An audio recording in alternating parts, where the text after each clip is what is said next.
Okay, sweet.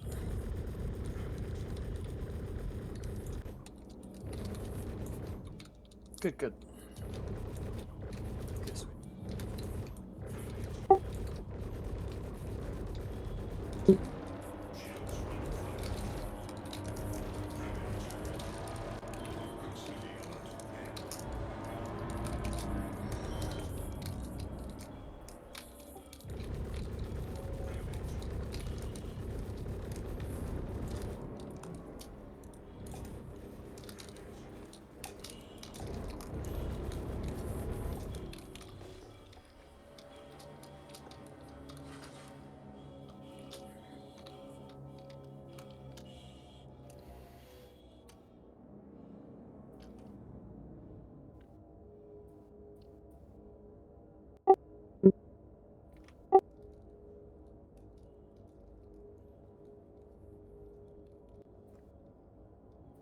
All right.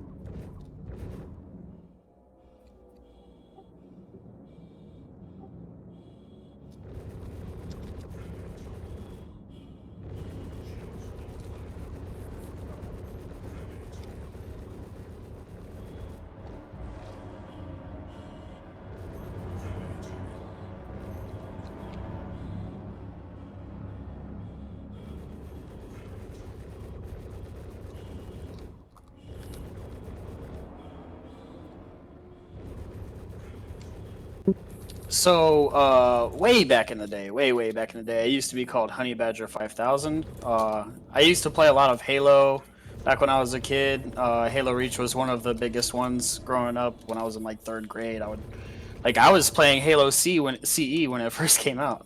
And one of the first gamer tags I ever had was Honey Badger. The like XX underscore Honey Badger 5000 XX, because that's just what Xbox gave me. And I just kind of stuck with it. It later on kind of became a persona, and then after that, it became just kind of my game tag name.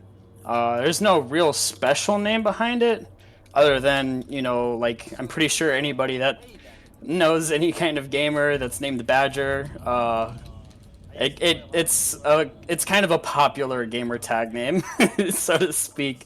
Um, but like when you think of Badger, you think of the old YouTube poop video of Badger, Badger, Badger, uh, mushroom, mushroom. I can't remember the name of the video, but a lot of people reference it when they meet me for the first time.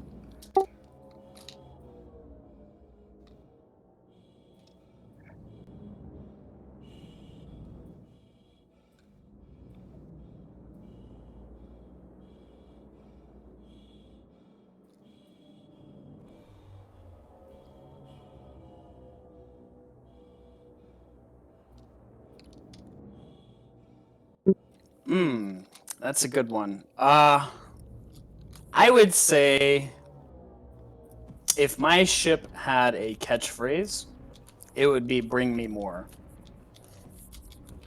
Because a lot of times when I'm in the PU, I'll get some fights, and if I'm winning fights back to back to back, it's usually when I'm outnumbered and there's not a lot of people around, and I'm just beating people over and over again, outnumbered. And so, yeah, I think the catchphrase would be "Bring me more."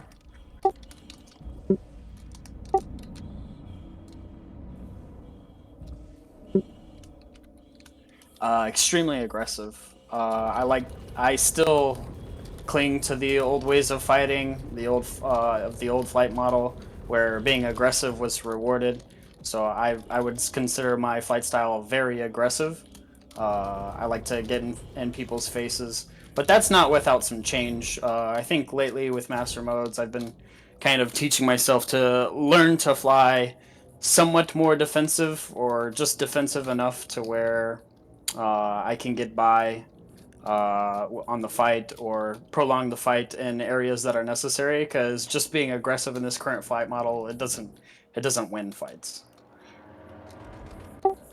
you end up wasting your boost and running out of ammo and just losing your resources. So resource management, well, yeah, resource management and the current flight model and even in the old flight model was, I would say in the old flight model it was more important, but you kind of had the power triangle to sort of help you with that. And you could time it to where even being aggressive, you could resource manage in the middle of a push.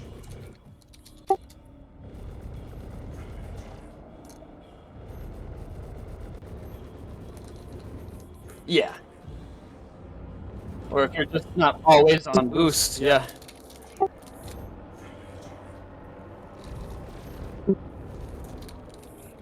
Being very careful with your boost usage is important because currently, right now, without there being this kind of like, what is it called, min maxing on your power setup, you got to be careful with your boost because the second you run out of shields, it's going to regen the same as it is for your opponent. Whereas before, it might not, you know, because maybe they forgot to set their power to full once they pulled away from the fight.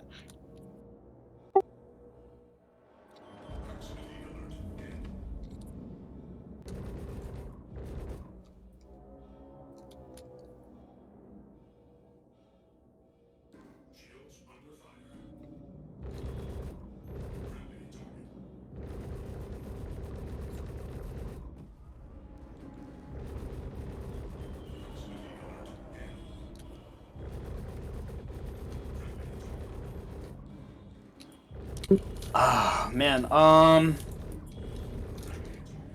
Let's see.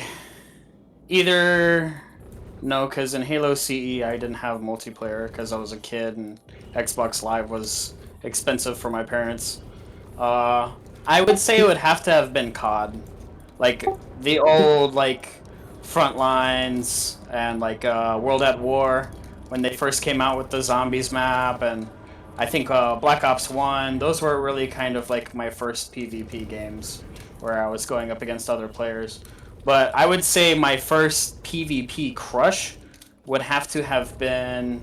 There is a game that came out in 2013, that one game of the year that nobody really talks about, and it was called Medal of Honor. It was an anniversary model, and it was about a bunch of like Navy SEALs and Special Forces guys that got locked down in the mountains of Peshawar, and they were fighting a bunch of Afghani guys. Well, the PvP scene behind it, because there was like a bunch of maps and stuff, it was like it was kind of Battlefield before Battlefield existed, and I would go crazy on comms in that game. Just a little 10-year-old just fucking yapping his ass off over the mic.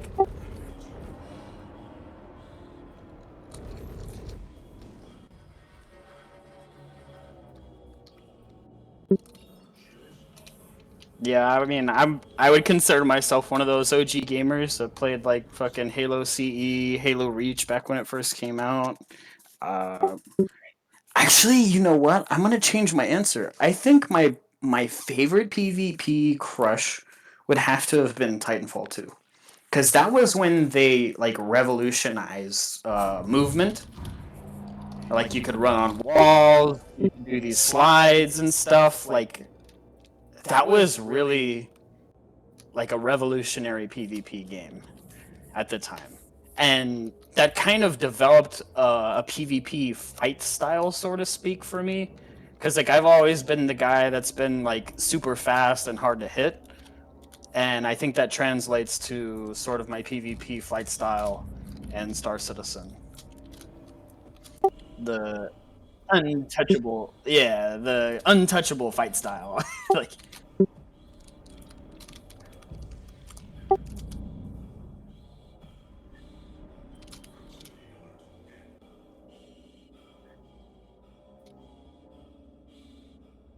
the competition, I'm a real competitive. I grew up with an older brother, so like playing basketball or football outside or everything we did was competitive. It didn't matter what it was, and so that kind of competitive spirit got dragged into how I play video games because I mean it naturally would.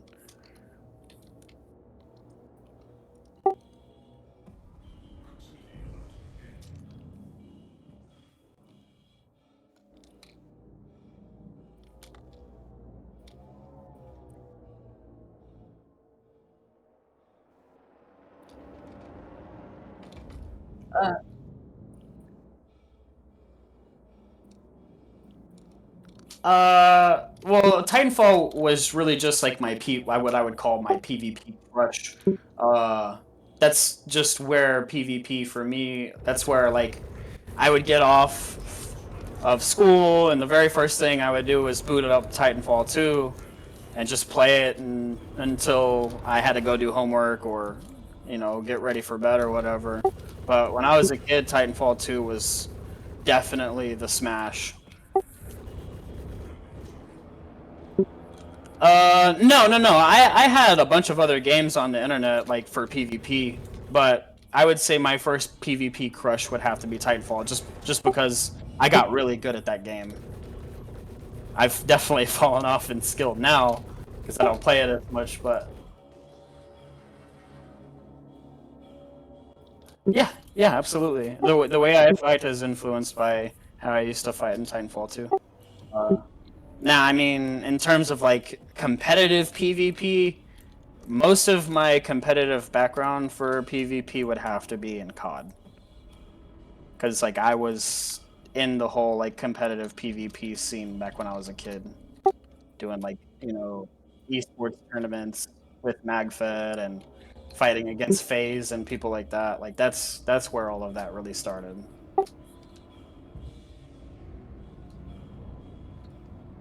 Yeah, absolutely, yeah.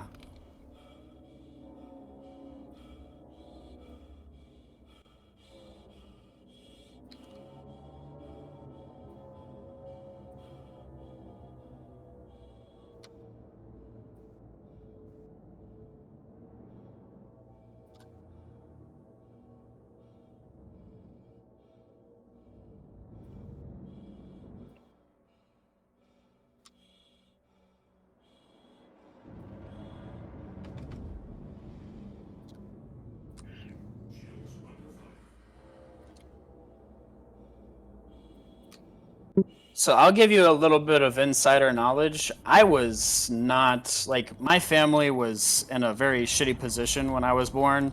Like it was just my dad because my dad had divorced my mom, and it was just me and him growing up in like kind of a condo apartment. And I was like 2 when he divorced my mom, and to kind of distract me from not having like he would let video games be sort of my babysitter sometimes when he couldn't afford a babysitter or my grandparents were too busy. Uh, I was gaming since 4 years old. Like I've been gaming for a really long time.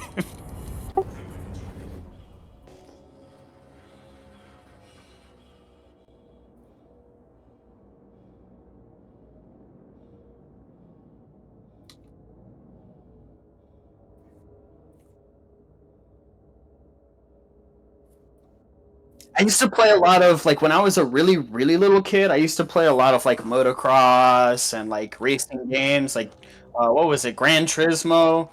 Those were like some of the first games I ever played. Like I was like fucking a bit like a a toddler. And I was playing video games.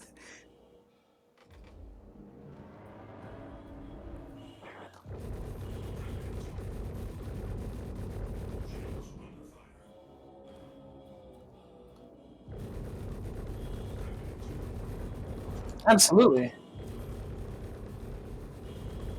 Mario, yeah. Uh, Smash Bros was like a game that I used to play when I was in elementary school. Like waiting to get picked up by my parents, just sitting there in the lunchroom playing fucking Smash Bros with some like school kids, just random people. I didn't even know them. I never made really good relationships with people when I was in elementary school because I guess I was kind of a bully back then. But uh, my gaming experience took off from a very young age.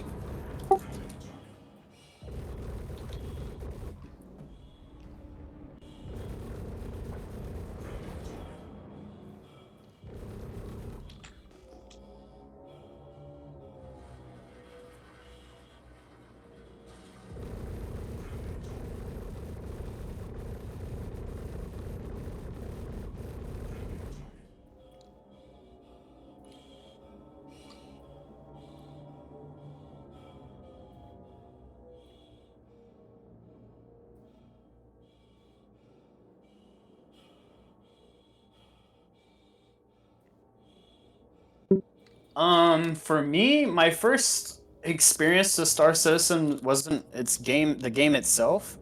I was what was it? I was in college, and I noticed a YouTube video about they were like this was like way back in like 2016, and I didn't have a PC at the time, so like my experience with Star Citizen was from the very beginning was on YouTube, just watching kind of like the build breakdown of the Drake Kraken, and like they were teasing its release and talking about like what the ship would bring.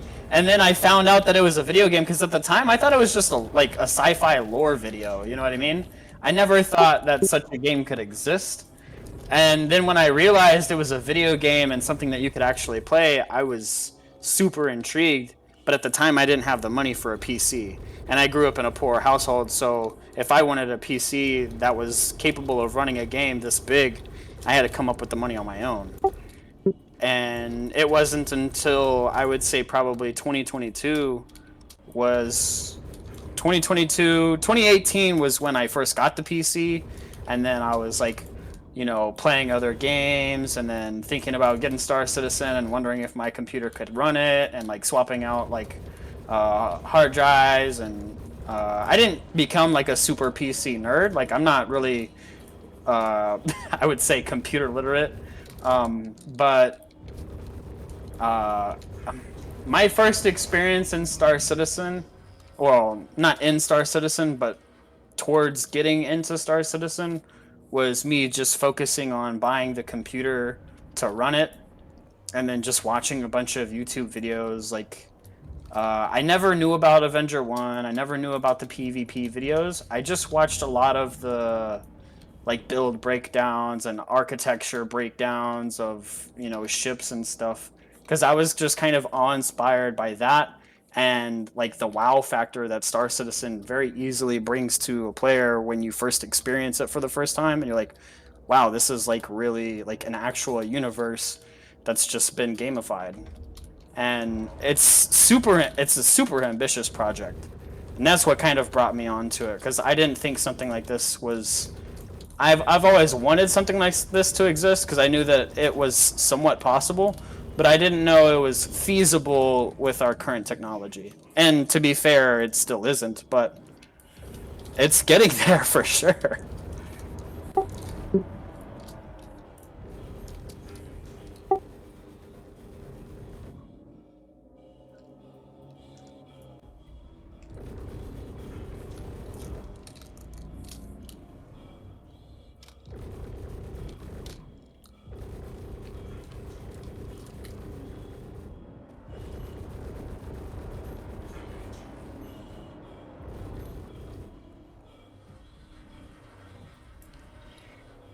In Star Citizen, I would say 100% lucky. I don't know if I can like fully recall my first kill, because I've had a lot since then, but I would have to say it was probably pure luck, because Star Citizen can be very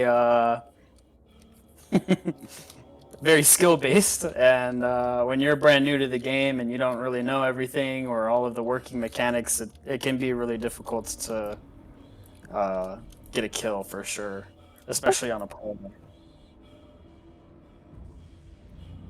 Yeah, it's just like taking the training wheels off. You go in a free flight and you learn how to fight for real for the first time. And it's like, wow, this game is a lot more intricate than I first thought.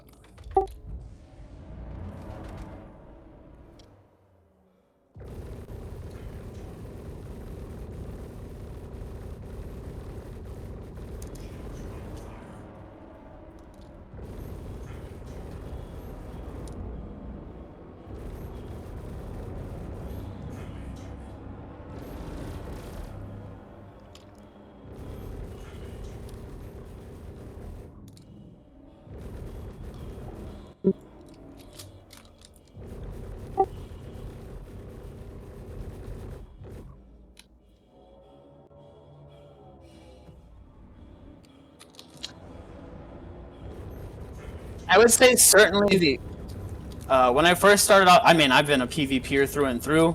I had a guy way back when I first started. His name's Chonky. He kind of introduced me to one of the first things I ever did in the verse was the Ghost Hollow mission, where you just sit at Ghost Hollow and rack up 150,000 every 15 minutes, and we'd go with an A2. He had all of the ships and all of the fucking equipment, so like he would go and we would bring an A2 over to Ghost Hollow, drop the bomb, sit a Centurion on the top of a hill, and just like gun every ship that comes down. And I would just sit in the broken reclaimer and just rack up cash. And anybody that got on the ground, I was just sitting there with a sniper gunning them down from the window. I think there was one time, uh, there is a little cubby hole in that reclaimer that you just climb up the ladder, and there's a little like hidey hole like above where one of the terminals are, and I would just sit up there and wait for someone to like wait to hear some noise, and then as soon as they go to actuate the terminal, I would just jump down and kill them. Real easy. Get the jump on them and kill them immediately.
It's a very close selection between 322, right, like the patch right before Master Modes, and that's just because, like, for me, I felt like the game was at its most fleshed out point for flight combat, uh, and then my second favorite would be 317 because there was a lot of Jump Town events going on.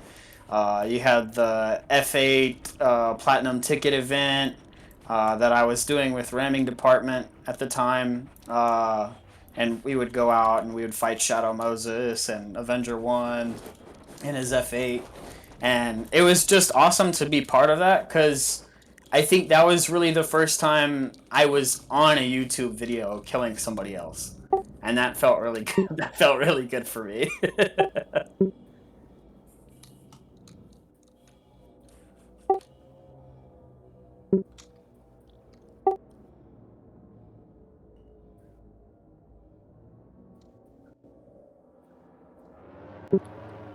um, So, in terms of feeling, knife fighting for me is just more fun. Like, I prefer that, like, fighting for a position, nose to tail fight, very skill based. Like, I prefer just really aggressive flying and just getting the upper hand on your opponent, uh, like, skillfully, rather than using a setup or a specific style of fighting that kind of exploits a mechanic to give you an advantage. I prefer just being really good at the fundamentals and being able to beat your opponent in that manner. And at the time, back in the day, that was 45s and tricords and learning how to orbit and just being able to throw off your opponent's nose really quickly. That was where my love for PvP and Star Citizen truly started, and it was just so much fun for me. Um, do you mind asking that question one more time? I think I missed a topic I wanted to go over.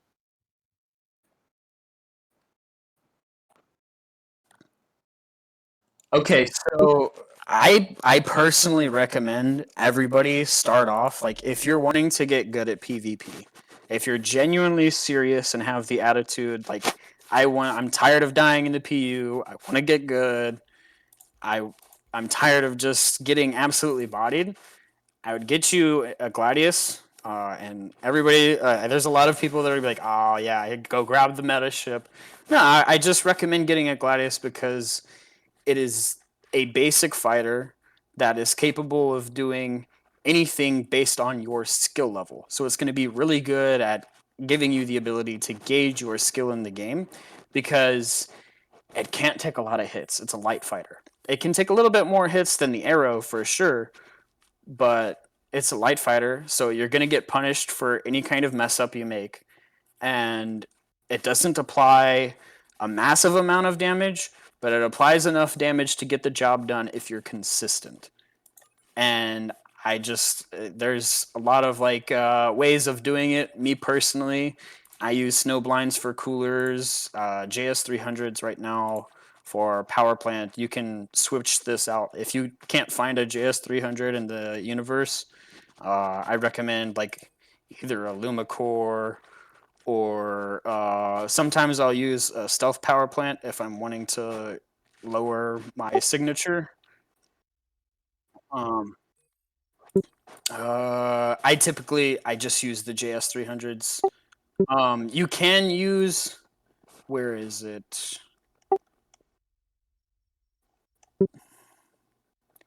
Uh, oh, so yeah, there's the charger. Oh, yeah, Dynaflux. Dynaflux would be grade B. You could purchase that. I think. Yeah, I think you can purchase that in verse. But I recommend a Luma core because that's going to give you more power pips. Uh, but sometimes if I'm in the universe, like in a Hornet, it's really easy to kind of stealth out a Hornet. So you'll see me kind of run stealth power plants on the Hornet. Yeah, and then I like to put the Super Hornet, not the TSMB5, but the Super Hornet turret with the missile rack on it, so that I can get the extra 8 size 1 missiles on top of the what is it 12 or I think it's 8. No, it's 8 size 2, and I use rattlers, and then I put the Super Hornet turret on top of the F7A, and I get another 8 size 1s. And I mean, that's 2 size 4s for your guns, 4 size 3s. Then you have 8 size 1s, which I usually prefer task forces. And then there's the 8 size 2s. I just use rattlers because I mean, missiles are so inconsistent in this game, and if you can just blot out the sky and ruin people's FPS in a fight, it's going to give you the advantage regardless of whether the missiles hit or not. Yeah, yeah, they freak out. Your average PU citizen is going to see 16 leaflet missiles coming at their face and just try to turn and burn.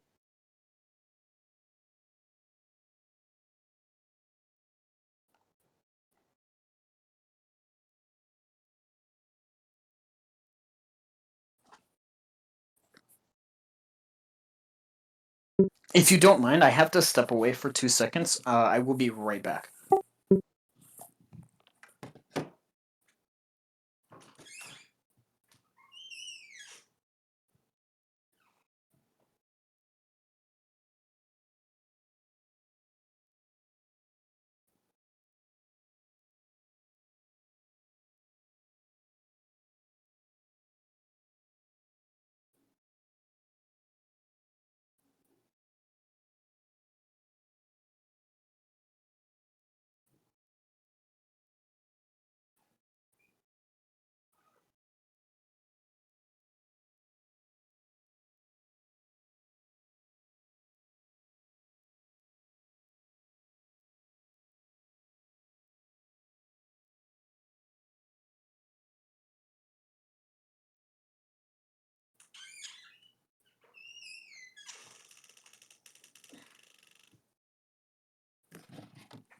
Okay, I'm sorry. I had to turn the AC on. It was getting really hot. Yeah, yeah.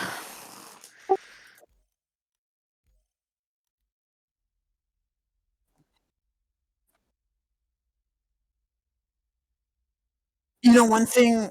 Yeah. I mean, I would recommend just a generic loadout. I would say stealth coolers, some kind of power plant that's going to give you as much power pips as possible. So either competition or military grade.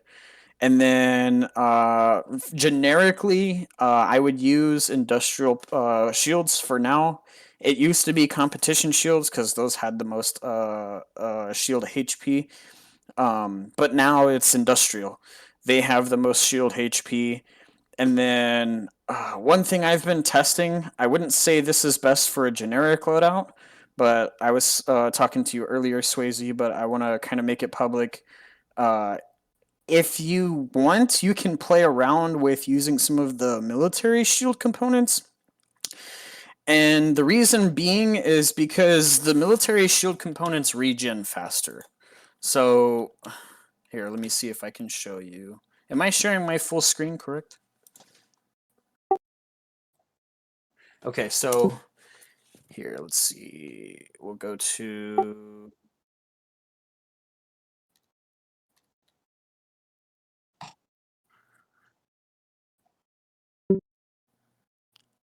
Okay, so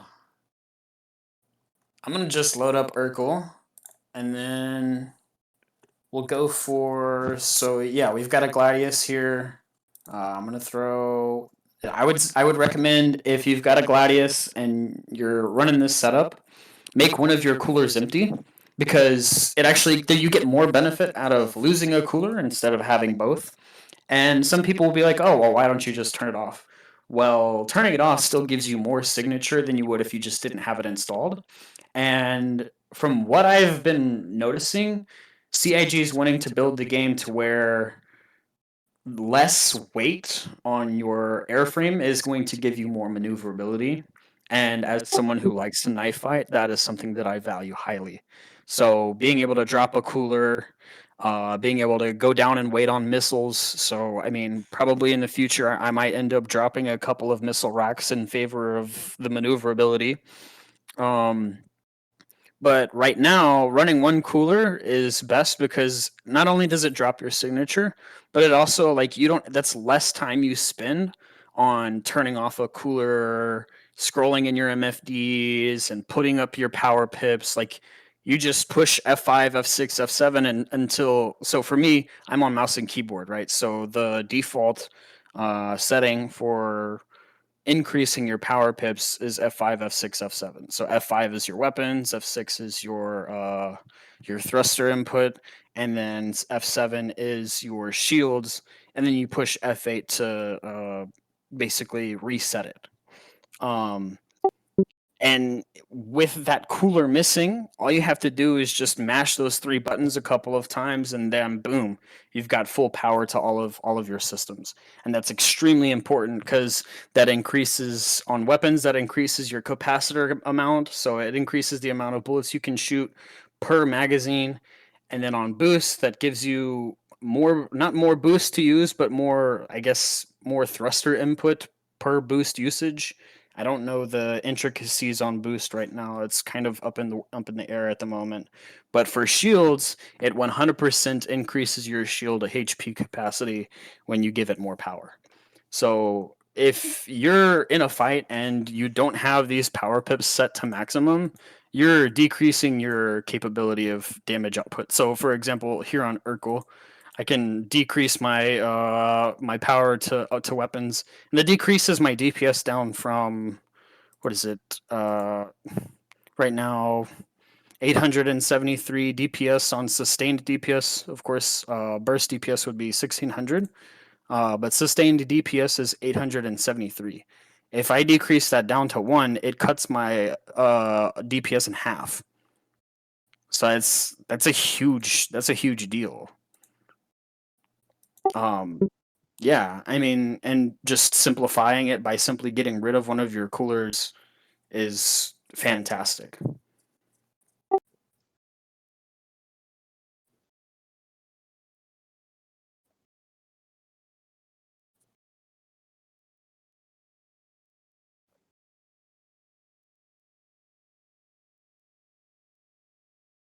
Yeah, and currently, I mean, it's not really definite, but Rattlers are definitely a favorite in the universe. Um, but the majority of missiles you're wanting to use in the PU currently, even though they don't work well, is I would recommend using EM missiles. You can mess with IR missiles to see if they work better. I know some lesser known people that don't PvP that have been doing some testing, like Foxy Foxy. I don't know if their data is accurate, but some of them have been saying that IR missiles tend to hit more often or track better, or like some of them have sort of more of a more reliable usage. You get more reliable usage out of one missile rather than another. Um, but I haven't tested that myself, so I'm not gonna openly say anything about it because I don't know. Um,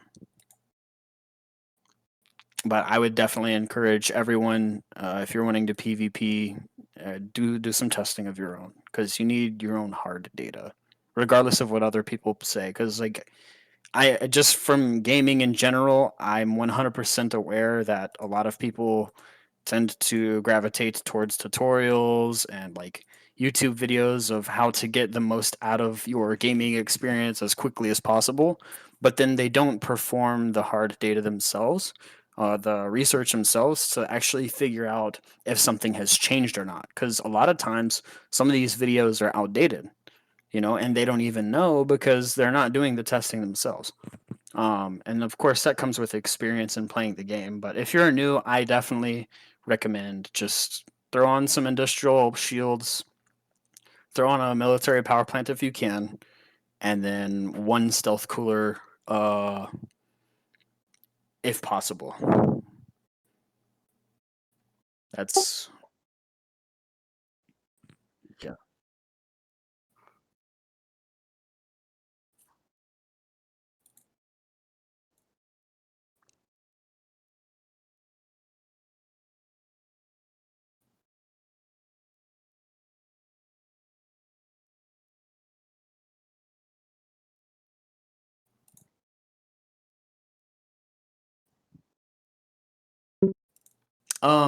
So yeah, I was talking about regen on shields. So let's see. Let's go to the Super Hornet.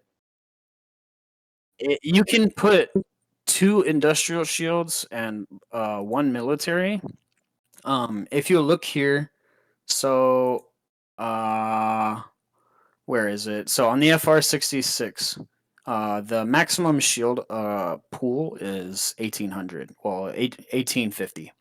And then of course the Palisade's gonna next to double it at 2200. So obviously if you're wanting that initial defense, you're going to want like all industrial shields because that's going to give you the most defense against an initial attack. But if you're in a prolonged attack where you're having to regenerate your shields, your regen delay on the FR66s is 2.92, whereas on the Palisades it's next to 5 seconds. So if you're waiting for your shields to regen, not downed, like in other words, you're just low shield HP and you're waiting for it to regen, you're waiting 4.7 seconds, which is next to double the amount of time that you're spending waiting for your FR66s to regen. And it goes the same for downed regen delay. So you're waiting for your shields to get back online to provide some form of defense. And with the Palisades, you're waiting next to 10 seconds. Whereas with the FR66s, you're only waiting 6. So if you're in a prolonged fight and you need to get your shields up before your opponent, this could this could be the difference between you winning and losing the fight because all you need to do is get defensive for 2 seconds if it's downed, or 6 seconds. Well, I would say 3 seconds if it's a little bit low, and then 6 seconds if it's completely down. So if you have no shields and you're running full military shields, you're only waiting 6 seconds for those shields to provide you an initial defense.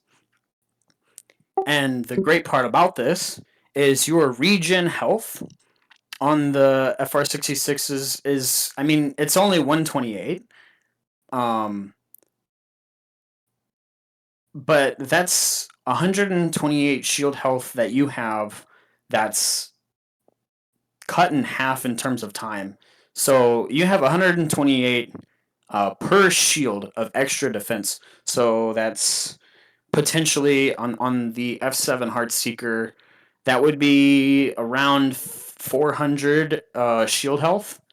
And that gives you the ability to push your. So, say for example, you both run out of shields at the same time, and then you both decide to pull away from the fight to gain shields. You're going to gain shields faster than the person who's running full industrial shields, which gives you the opportunity to push in and do some hull damage to your opponent while you have shield health. So you can tank some of that damage coming in while you're pushing. And then you can also apply damage, which gives you an initial advantage in the next fight. So I like to consider every, duel to have multiple iterations of a fight within itself. And that's every push, every pull, every extension. Those are all separate intricacies of the fight. And if you mix up your shields with FR66s, this is hard data. You do have the ability to increase your survivability by just adding a military shield.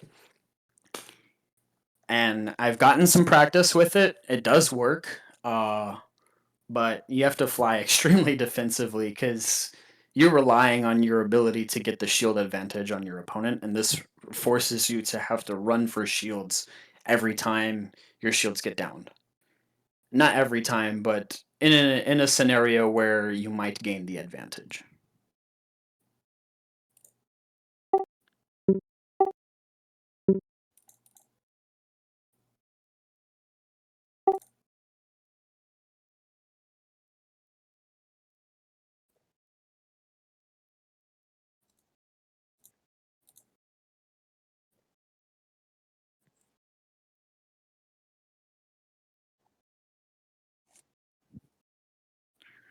Um, well, obviously, I was a part of the what is it called? The F8 Platinum Ticket event. I was there with Ramming Department, not all the way, but I was there when they were clashing against Shadow Moses. I was there when they were having to deal with some of the Avenger One strats and tactics with the F8 back in the day when he was using his arrow and having a bunch of people run the F8 to kind of gun people down. And then there was certainly some drama, not just outside of the org, but within ramming department at the time, depending on like what your perspective was. And my perspective at the time was I was still a prospect, so I was kind of on the outside looking in, and it's just the fights were way more passionate back then because it was so much harder to gain the advantage on an opponent that had more skilled pilots because you had to hard focus those really skilled pilots to gain the advantage in the fight. And it was a constant like, okay, we've got advantage, we've got the ground. Like over Jumptown, there would be Jumptown events where like we would hold the area for a while, and then you would have a couple of good pilots come in and break up the skies, and then they would send in an A2, and it was really hard to kill the A2 in time before it dropped its bomb. And then we would just like, so there would be a tactic where we would just sit underneath the A2, wait for it to drop its bomb, and then blow it up right as it comes out of the bay. We would sacrifice ourselves, but it would also blow up the A2. So there was definitely a lot of strategies and tactics used during Jumptown, and I really miss those events because it was player dictated. Like all of the PvP was dictated by, is an org going to show up? Do you have the people that you need to be able to defend yourself in the scenario? Whereas, like, in comparison to, I would say, the supply or die event, that was just kind of like a cargo running mission in disguise to me. It wasn't as lively with PvP as Jumptown used to be, in my opinion.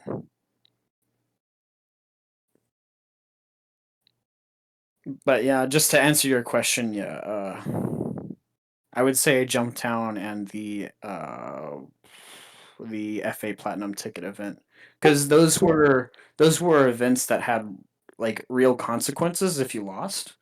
Like if you won the F8 Platinum Ticket event, that gave you an executive F8, like literally just gave it to you. So like, and at the time, the F8 was this unstoppable death machine that the only way you would be able to beat it is if you were extremely skilled with a light fighter. And I wouldn't say it was necessarily unbalanced, but it was extremely powerful back then.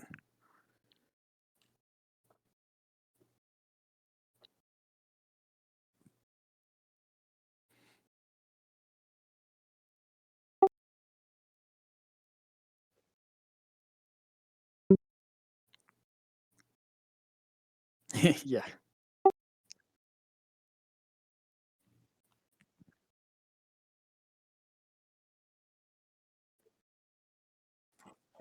Yeah, there was a Jumptown event I was at. Me and Sen talk about it every now and then. Every time we go back and talk with each other, but I went and jumped in on a Jumptown event, and Sen was there, and we were kind of talking shit in global chat. And at the time, the Cartual had, what was it, 22 You can Gs mess of with side IR missiles strafe. to see if they It work was better. super I broken, know man. some You lesser could known like people that just don't basically PvP like that have been just doing get some right testing around your with opponent just using proxy. side strafe in the Cartu, I don't know if their data is and you accurate. were basically untouchable.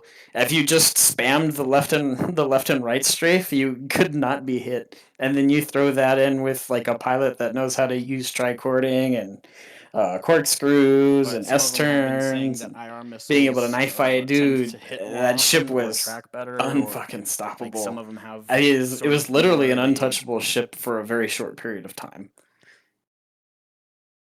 I think it had like 33 Gs of tricord. It was ridiculous. That to me was extremely unbalanced. And Sin, when I kicked his ass in Jumptown with it, he would just nonstop bitch about it. You're just exploiting a fucking a broken ship, and he was right. I was, but I mean, it kind of kites the line between what's right, whether it's moral or not. Like, is it correct to use a broken ship in a game that I mean, the ship at the time, it was designed to be like that, whether it was intentional or not. That's just how it performed. That was the balance for the car 2 at the time. And there's other ships out there, or there's other mechanics within Star Citizen that generate a lot of heat because they seem almost intentionally designed to give the person that's exploiting that mechanic the advantage.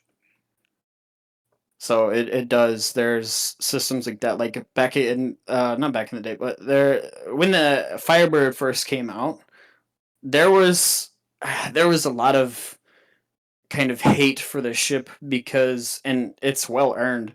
You would just have these people that, I mean, never jumped in Arena Commander, never experienced a proper PvP duel, and they would just jump in this ship.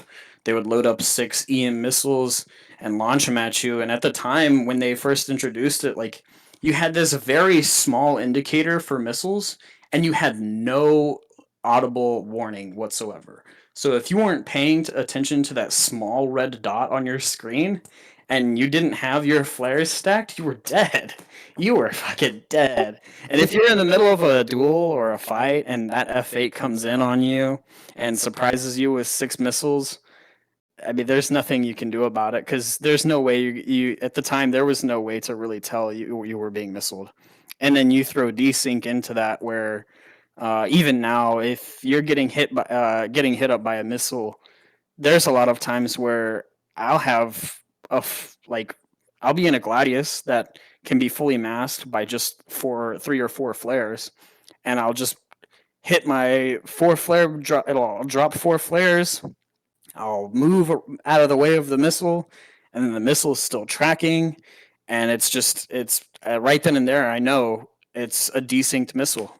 The flares and the missile aren't communicating to each other to where they're able to kind of interact in a way where the missile is accurate to how it should react to those flares.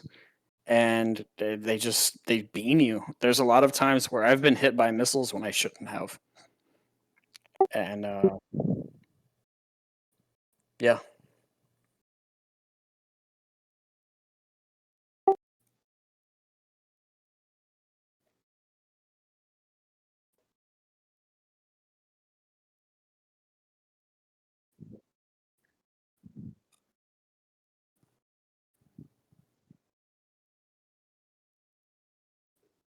What I usually try to do is I try to flare off the missile before it comes off the rack. Like if you hear that initial missile warning, that is a very good opportunity to just drop flares because what that's going to do on your opponent's screen is it's going to immediately drop lock. So they have to reacquire that lock again to send another wave of missiles. And if you just drop a single flare to mask your signature every time they lock you, yes, you're going to be using a lot of flares, but you're also giving yourself time to approach that opponent and get underneath their missile range and start applying damage. And now they can't use missiles on you anymore at all because you have them locked into a rate fight. So I mean, it depends on how you want to apply it. I wouldn't pre-flare missiles unless you have an eye on the person who's actually launching those missiles.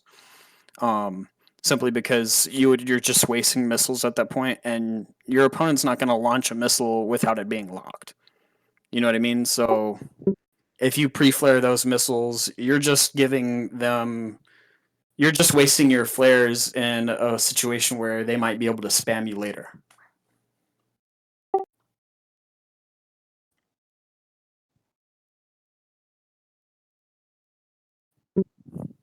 Yeah, yeah, other people approaching the fight as well. I love those like over Hathor right now. My favorite PvP event is just hanging around Hathor and helping people get all of the loot, being loot goblins and mining for that Karenite and shit. I mean, I think our org has a couple of Wicklow Polarises from it for sure.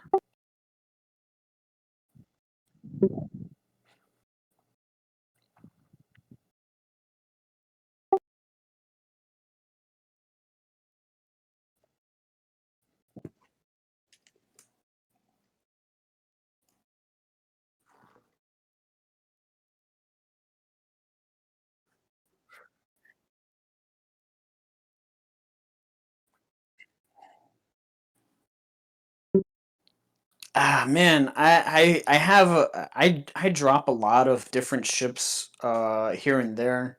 My most default use right now would have to be the Mark II F7A because it's so modular. It has so much firepower, and it's just maneuverable enough to dogfight. Obviously, if you're going up against someone with high skill and that's able to pocket you, the F7 is going to give you a bit of a disadvantage. But if you're in a team fight, the likelihood of you ending up in a duel by yourself is extremely low. So being in a Hornet just gives you more firepower, more shield health, more hull health, and just enough maneuverability to contend with almost anything in the verse.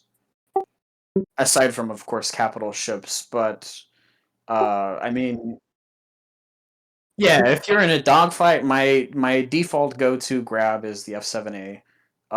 Sometimes I'll grab the Gladius just if it's like if I die and I have to wait for a claim time on the Hornet, I'll just grab the Gladius because I have so much practice in that ship. The likelihood of me dying in it is very low. You know what I mean? I mean, the only way I'm dying in a Gladius is if there's someone that's either already like a well-known PvPer shows up, or if I'm just being spammed by desynced missiles. Yeah,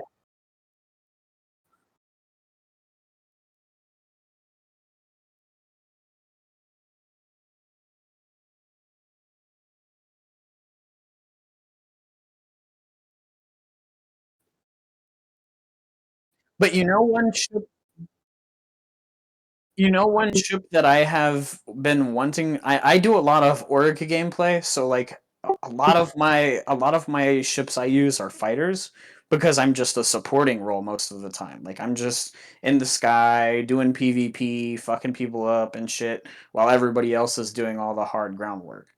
But I've had a lot of fun using the Cutlass Blue because it gives you so many options. Like you have cargo space, you can do bounty hunting, you have a quantum interdictor, so if you've got a player bounty and you don't want him to run away, you can lock him up and prevent him from going in a nav. And the great thing about it is, like Texas Wright was talking about earlier while we were having a conversation, you can throw on that QED and then they'll fucking go into nav mode, not realizing that you have them interdicted, and they can't go at nav speeds, so they're stuck at SCM speed with their shields down. So you can just take advantage of that and completely soft kill them. There's a lot of times like when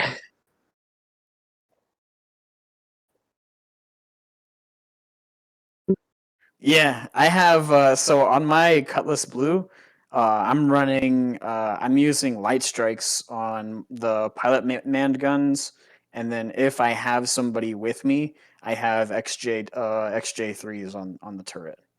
The distortion repeaters.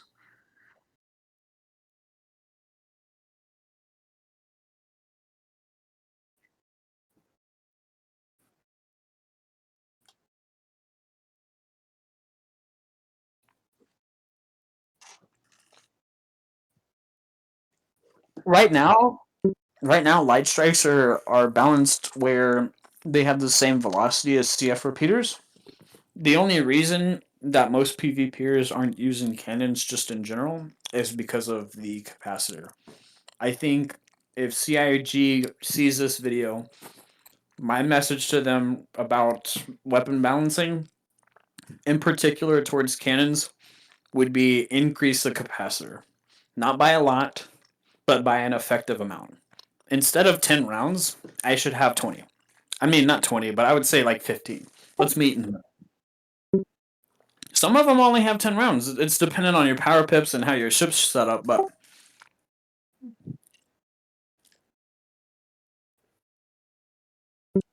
yeah, yeah, you get 75 rounds per mag if it's fully powered on a Gladius running CF repeaters. And dude, I mean, I think I don't think cannons should have the same amount of ammo as CF repeaters, but it needs to be if you have a weapon of the same archetype. In other words, it flies at the same velocity.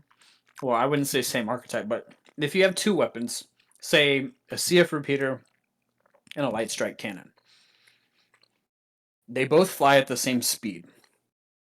You should be able to get the same amount of damage out of both of those weapons. How should I phrase this? Not that you should get the same amount of damage out of both of those weapons, but if I want to apply more damage, like so for example, cannons have an alpha DPS, right? So you're going to get more initial damage out of cannons than you would out of CF repeaters. Now, CF repeaters are going to shine in the more sustained damage because they're going to have more rounds regardless. And I think it should stay that way.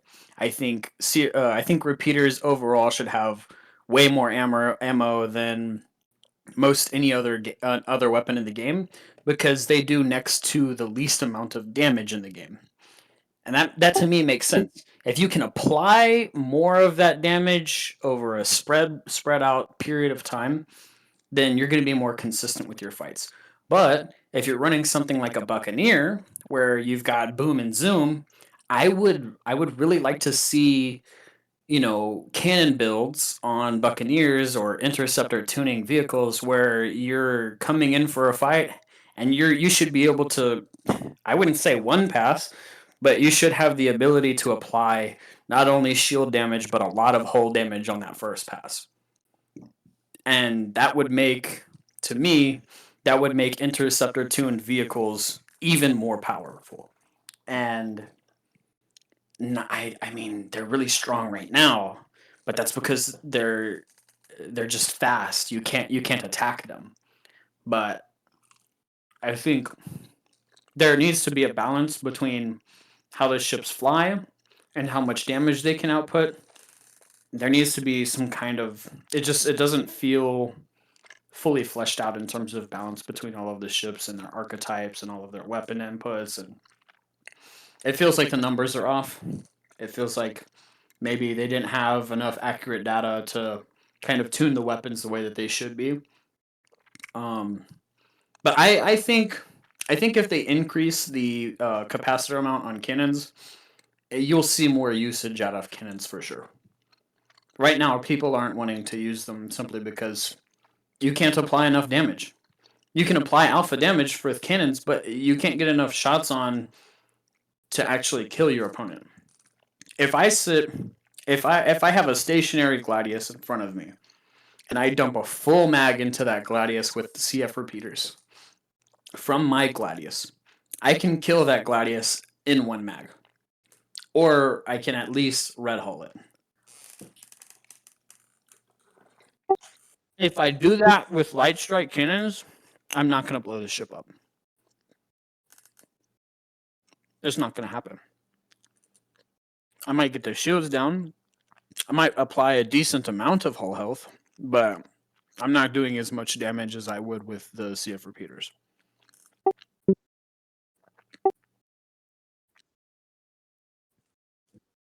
Yeah.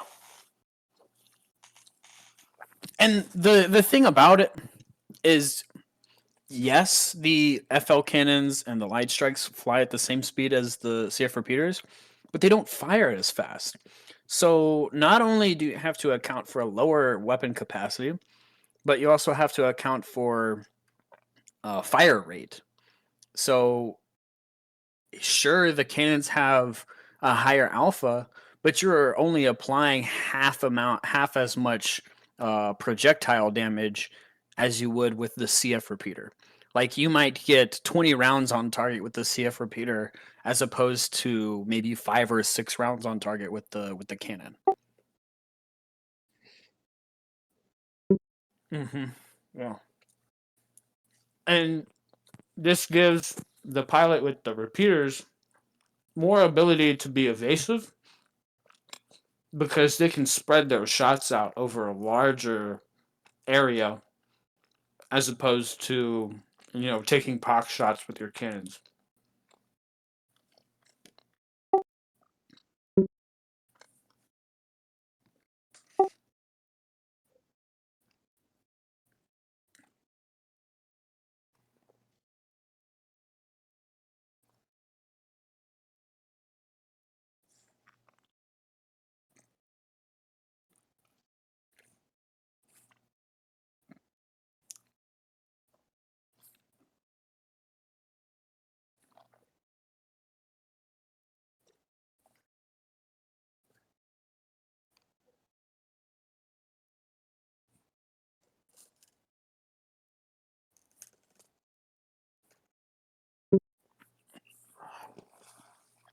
I think it really depends on what we're doing. But if we're boarding other ships, out in deep space, like back in the day, but when contracted cargo wasn't a thing and people were actually running cargo routes, um, we would snare people coming to Brios, or we would snare people coming from SD1 going to Orson or to ArcCorp. It would stop them out in dead space, soft kill them, or distort them, or EMP them. Didn't matter. But once we got to that scenario where we were boarding the ship, my piracy go to was a dead rig, the close in shotgun. If it's just one weapon, I would go with the dead rig because you're in close quarters, and that's a one hit, one kill weapon. Most of the times, even with heavy armor, like you're killing them in one hit. And if you've got like 3 people boarding a guy that's soloing his Connie, the dude's dead.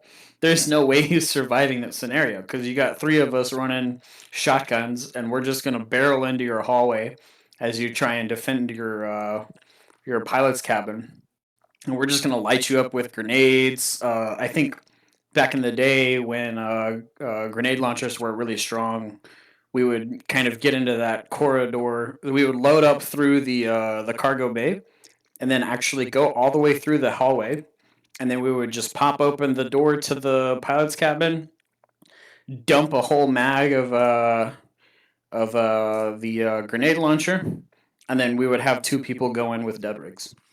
And that pilot was not surviving. Uh, I guess in terms of snack, I really like. I don't use anything other than Cruise Lux.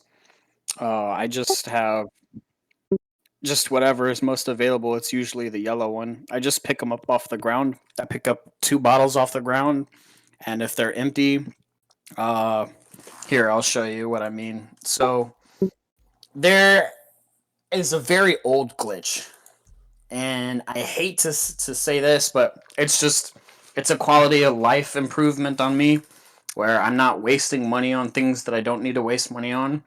I can go into the PU. I can pick up Cruise Luxes off the ground, and I can dupe them. I go into my inventory, I stack the bottle, and then I take that bottle stack, like the 2 stack, and I'd have no problem if CIG is hearing this, because if they want to remove it from the game, I highly recommend it, because it is a bug. So like they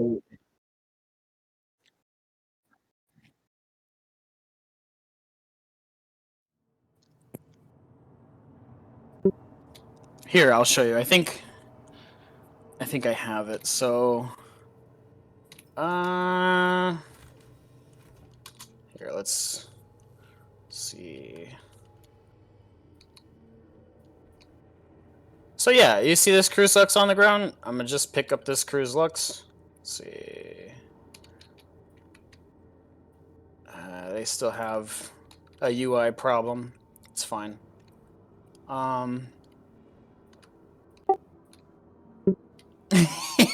They still have a UI problem. Let's see. We'll just buy Cruise Luxes and we'll empty them.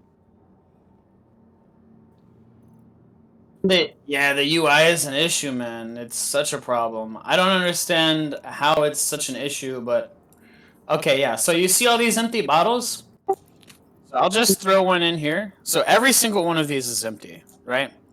So I'm just gonna throw one here, right? I got it in my hand, and then I'm just gonna restack it. Bam, 100%. So let's say you have 2 empty bottles, right? You've got one that's empty and then another one that's empty. You're gonna take the one that's empty, you're gonna stack it, right? You're gonna initially stack it, and you throw it over to your hand. That's gonna remove one from the stack. And I don't know exactly how it works, but it seems to me that the game doesn't recognize that these 3 bottles are in your inventory as opposed to in your hand. So when you drag it back to your hand, I don't know what happens, but for some reason, it duplicates the drink amount. And to me, that's just like a quality of life improvement bug, because it prevents you spending extra resources on something that isn't, like, for me as a dog fighter, I don't like having to go out of my way to do life sustenance. It it takes away from the PvP experience to me. Now, I don't mind when this game goes into 1.0. I have no problem with this being, fixed. But for now, while we're testing, that's certainly that's the anti armor helmet. Uh, yeah, I think it's just a white and black Artemix helmet. I just escaped prison, so I don't have my normal armor set on. Uh, but yeah, I mean, usually when I'm in the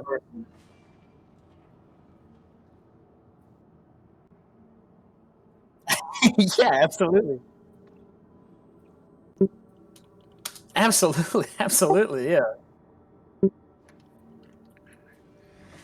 I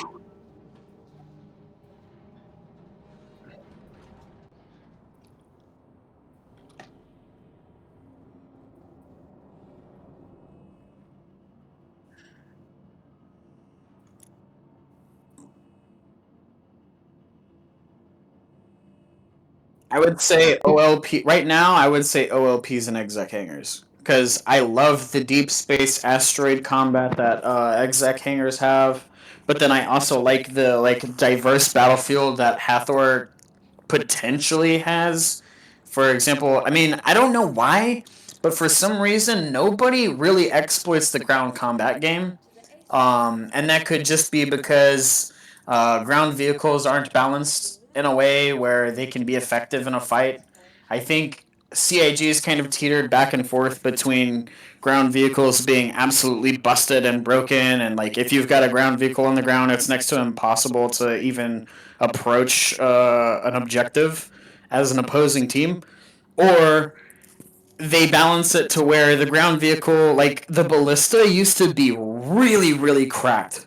It could hit light fighters and blow them up. The missile didn't fly nearly as slow as it does now. It used to track really well. It was hard to flare off because it was a big missile, and it would destroy you if it hit. Anything Connie sized in a blow was getting demolished by a single missile. And they flew pretty quickly. Whereas now they almost, I think they fly even slower than a size 5 torp. It's like, what's the point? What's the point of bringing the ship out? And then they also increased the detection range on the ballista. And then I think there was a period of time where the ballista, like regardless of whether you had the headlights on or not, it would just shine like a bright star. So even if you didn't have it on your radar, you knew where it was because it was just incredibly bright. No, that was like I think I was right before everyone stopped going to Brios. That was like when people were doing the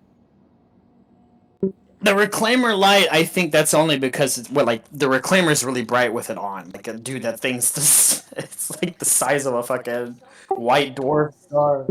Yeah, it's ridiculous. Um,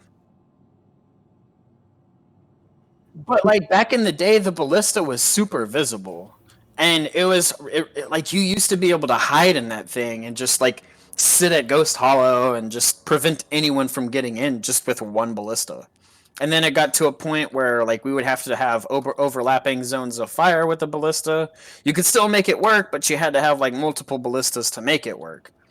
Which I liked that because that seemed balanced to me. Like if you're gonna run ground combat, and even if you don't have fighters in the sky, you can still protect yourself with like several ballistas. That to me makes sense because if you're running an org, every body is a resource. So you're every time you have like, and this is my argument for turret gameplay and multi. Like, why would someone want to be a turret gunner if they're only gonna apply 2 size 3s worth of damage when they could be in a fighter like an F7 Hornet and be able to apply 2 size 4s and 4 size 3s worth of damage on the same ship? Like, I can apply more damage by myself in an F7A than 2 people can in a Super Hornet. Even if you have the TSMB5, I'm going to be able to do more damage by myself than 2 people are capable of. Now, to be fair, the Super Hornet does do an extremely massive more amount of damage than the F7A, simply because it has the TSMB5. But the multi-crew gameplay aspect for that ship, it doesn't seem balanced to me because you're having to give up a resource. Like, that person that's in your turret could be in a separate fighter applying more damage. Like, you're just wasting resources at that point. And I don't think CIG understands why multi-crew is such a problem. Like, people don't want to crew turrets because I can get more out of a group of fighters than I can out of one Connie that's fully crewed. If I only have 2 other people with me, I'm going to get more out of my gameplay if those 2 other people are alone in their own Hornets and we're flying in a wing than I would if we just went everywhere in the same ship in a Connie. Like, sure, we would be better defended in the Connie if it was crewed, but we're not going to be as better defended as we would if we were all on separate fighters. And that to me is an issue with multi-crew. Just it's a waste of resources, and bodies are a resource in this game, especially with the current balancing of the flight model, where numbers for the most part kind of win. If you've got more numbers in a fight, you're more than likely going to win because I mean, there's just you have team tactics.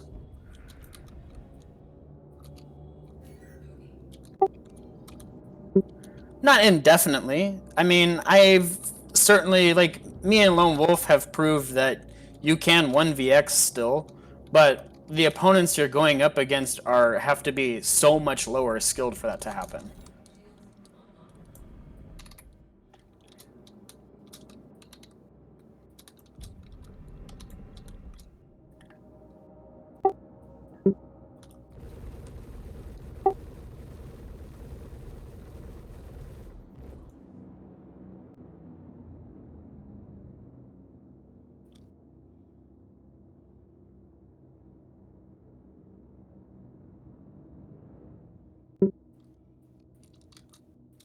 It's really not it's really not a bug, but I dislike the kind of optimization in the current game right now.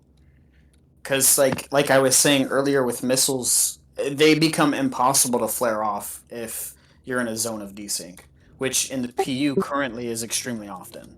Like almost every fight you get in, you're in a scenario where if they missile you, you can dump however many flares you want to. That missile's still going to track because the communication between the flares and the missile is desynced.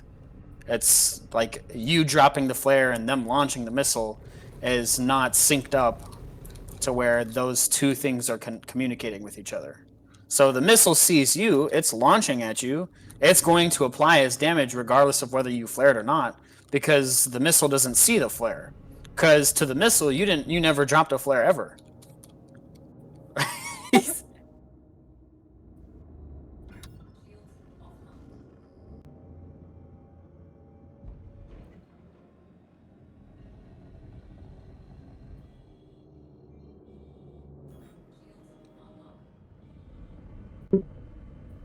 Yeah, I think optimization is more of an issue than really any bug. Like there's a lot of bugs out there. There's a lot of bugs out there that I would say they kind of help you skirt the lack of experience. So for example, like uh if let's say you're at an OLP and you're trying to get into the security rooms that you can, loot it. But the guy that spawns the key in order for you to get into that room never spawns. That's a bug, right? Well, there's only one way to get into that room if you don't have access to the key, and that's doing that door glitch where you pull off a piece of armor, you grab the box, you sit with your back against the door, and then you drop the box, and it basically meshes you through the door. That's definitely an exploit. That's definitely a glitch in the game that people will use to gain an advantage on another in a PvP scenario. But it's also it's our way of working around issues with the game where, like, if the key doesn't spawn, you're forced to server hop. Like, if you want to play the game legitimately, you have to server hop constantly, because every time you run into a bug, it's this debilitating bug that prevents you from fulfilling the mission. Either you accept a mission and, you're doing the mission, and once you get there, the mission marker just disappears, or the person you're trying to kill is meshed through the floor, or you're trying to gain access to a security key and the guy or the box or the loot box doesn't have the security key, it just doesn't spawn. it forces the player to have to exploit the game in order to experience it to its fullest. Like, why would I waste hours of my life accepting this mission, going to the location, going through the mission legitimately, and searching for the key to just not find it and end up having to server hop? And then when I server hop, I end up in another server with the same bug that occurs, and I'm just at that point, it's everybody says this game is a time sink. I think this game would be less of a time sink if it just worked more consistently. So yeah, my if this was a message to CIG, I would say yes, you should focus some of your effort to cleaning up some of the bugs, because it's a problem. But at the same time, you need to optimize player experience, like frame rates, reliability in the verse, in terms of like, is this elevator gonna prevent me from going to where I need to go? Am I gonna mesh through the fucking the wall every time I get into an elevator with a friend, and our desync prevents us from, you know what I mean? Like, have you ever entered an elevator with someone and they get in the elevator at the same time as you, but they don't see you get in because desync took over, and you and your teammate either you or your teammate ends up pushing you through the elevator and into the mesh? Like, I remember when that was such a huge issue. Like, when Pyro was first introduced, there was obviously a lot of elevator issues, but one of the most prevalent ones was, okay, finally we can get teammates in elevators. We can have them, we can do things inside of our hangars and prep for a fight or prep for a mission, and we can set up all these ground vehicles inside the hangar and load them up inside of our ship without having to go to a ground, like a fucking like SCD-1 or something like that. Remember back in the day when the only way you could get a ground vehicle is if you went to a place like SCD-1, where you had to go to those ground hangars and manually, like, I'm so glad they implemented that. I just wish I wish they did it in a different way. So for example, like, I can pull up a ground vehicle, but I can't pull up a ground vehicle and a ship at the same time. Why? Why can't I pull the ground vehicle up in like a separate elevator? Well, why can't? Yeah,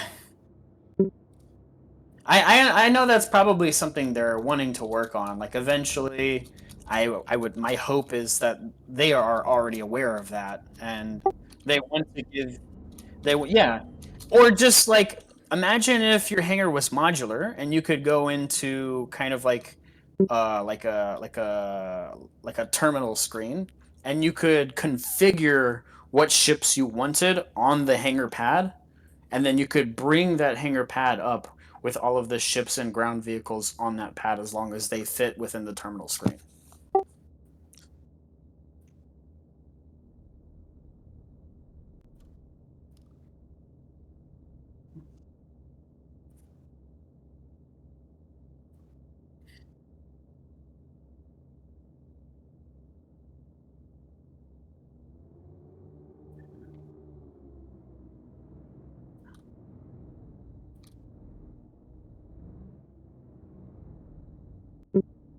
I think you should be able to bring it up with the ship. What's the problem if you have the space for it? So, for example, if I have an extra large hangar, and instead of bringing up an Idris, I decide to bring up like a Star Lancer or something, and with that Star Lancer, I want to bring up an ATLS, an Ursa Medical. Let's say perhaps I want a Nova or something. I mean, a Nova is not going to fit inside a Star Lancer, but these are all things that we regularly put inside of our ships there that go with our missions. Like, if you're running a Star Lancer attack, chances are you're gonna want to have a ground vehicle of some sort. So, I mean, Cyclone, it doesn't matter. You should be able to go into an ASOP terminal, and then in that ASOP terminal, not only are you able to call up the ship, but you should get a screen that shows you the hangar, and you can configure the ship on the hangar along with other vehicles or other ships that you want to bring up along with it. So, for example, like the Polaris doesn't take up the entire extra large hangar space. You have room on the hangar pad to put light fighters. So let's say I want to load the Polaris up with light fighters in its hangar without having to leave the hangar or call up another ship, or because like right now, if you want to do that, you have to call up the fighters first, then park them off to the side in some weird canted way, and then you have to pull up the Polaris, get in the Polaris, open the hangar, get out of the Polaris, get in the light fighter. That's just that's so much time you're wasting just prepping for probably a mission that's only going to pay you 150K. It's just such a waste of time. I think they.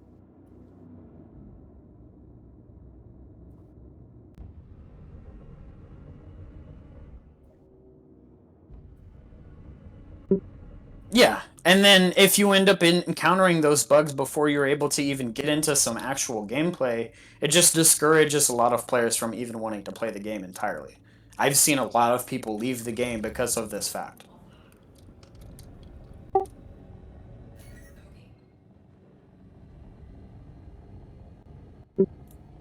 Yeah. Yeah, I mean 318. Yeah. Back when people couldn't even get in the game, dude, it was bad. I mean, even the launcher was bugged at that time. It was so bad. Yeah. The game was so poorly optimized that you couldn't even play it. We've definitely come a long way since then, for sure. And I think, despite all my misgivings for master modes and some of the current direction of development, I think we have certainly come a long way since 318. But I feel like in certain areas they've regressed more than progressed, and I like voicing those opinions because they mean so much to me.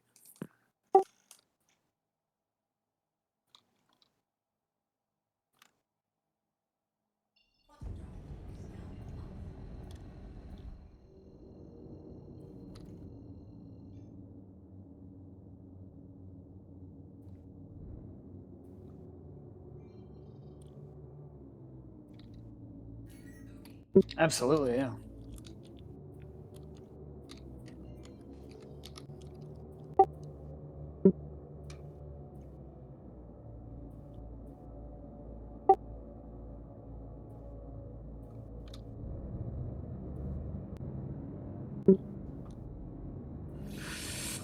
I do my best to stay away from the whole like PvP drama, even though sometimes it approaches me on its own, and I'm pretty sure plenty of other people that maybe are even watching this have their own personal opinions about me or whatever.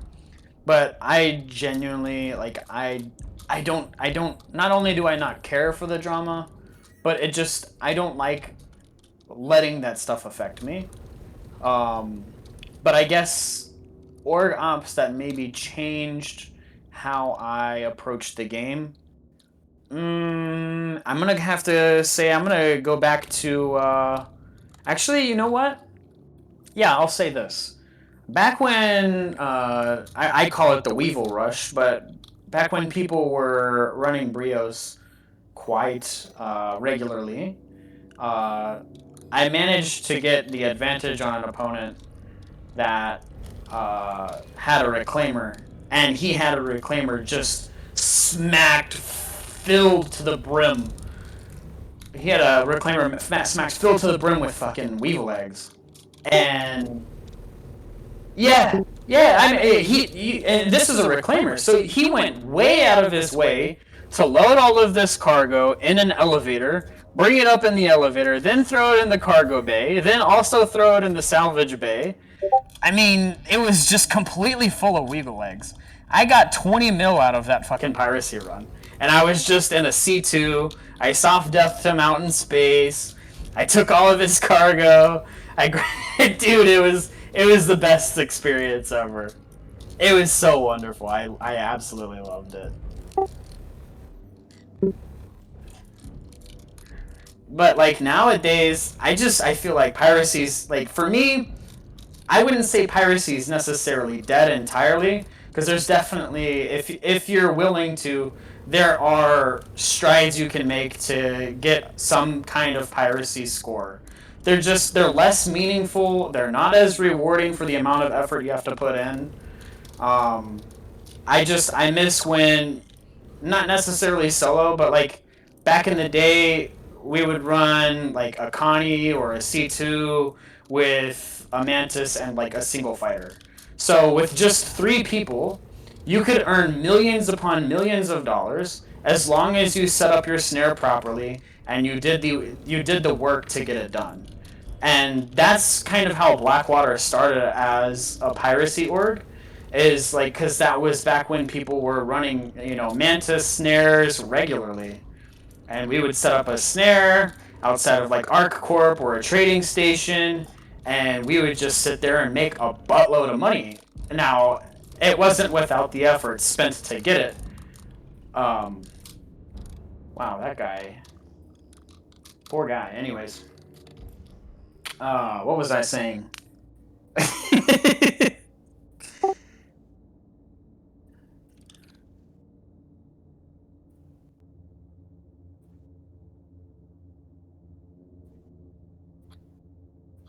uh yeah, the poor Connie pilot. Um,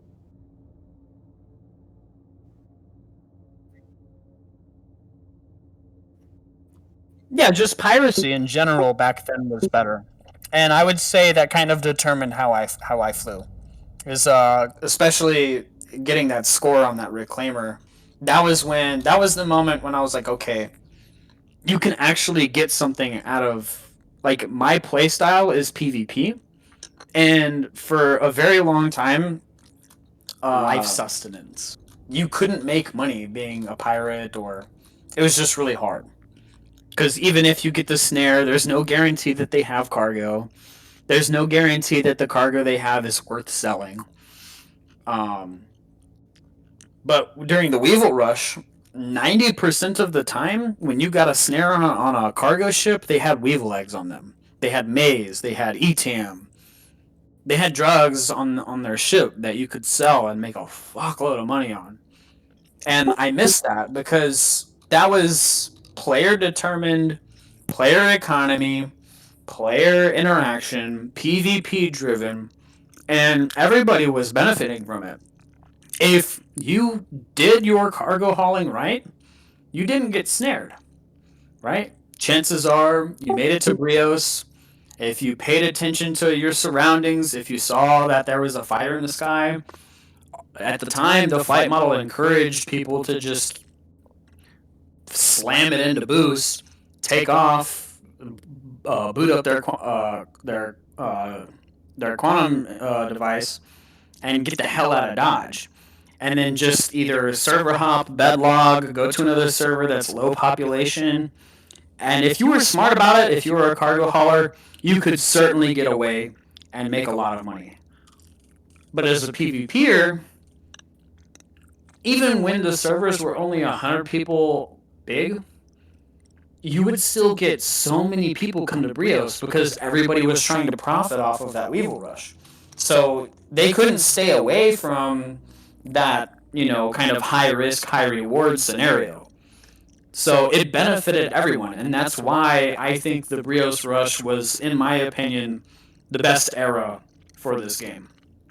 Because PvP was big. If you were a PvP Bob, you were probably just, roaming around Grim Hex killing everybody. If you were a pirate, you were, snaring people from. You were either hanging out around Brios or snaring people to ArcCorp or Orison. If you were a cargo hauler, you were probably doing ERT missions or anything that would give you Weevil eggs. I think at the time people were doing salvage missions, and instead of salvaging the ships, they would just crack the door open, rip out all of the cargo, and just go sell it. And people were making a lot of money. They were able to experience the game to its fullest. They could buy any ship in the game that they wanted, and it was just a lot of fun. Because you could play the end game material with, I mean, not, I wouldn't say not a lot of effort, but I would say an equal amount of time spent in the game would reward you.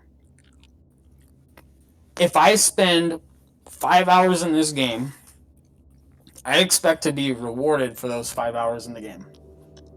Right? If I spend 10 hours in the game and I'm doing my absolute best to get the most out of those 10 hours as much as possible, I should be rewarded for it. Whether I'm a miner, a cargo runner, a PvPer, it doesn't matter what game loop I'm going for, I should be able to benefit it in some way, shape, or form.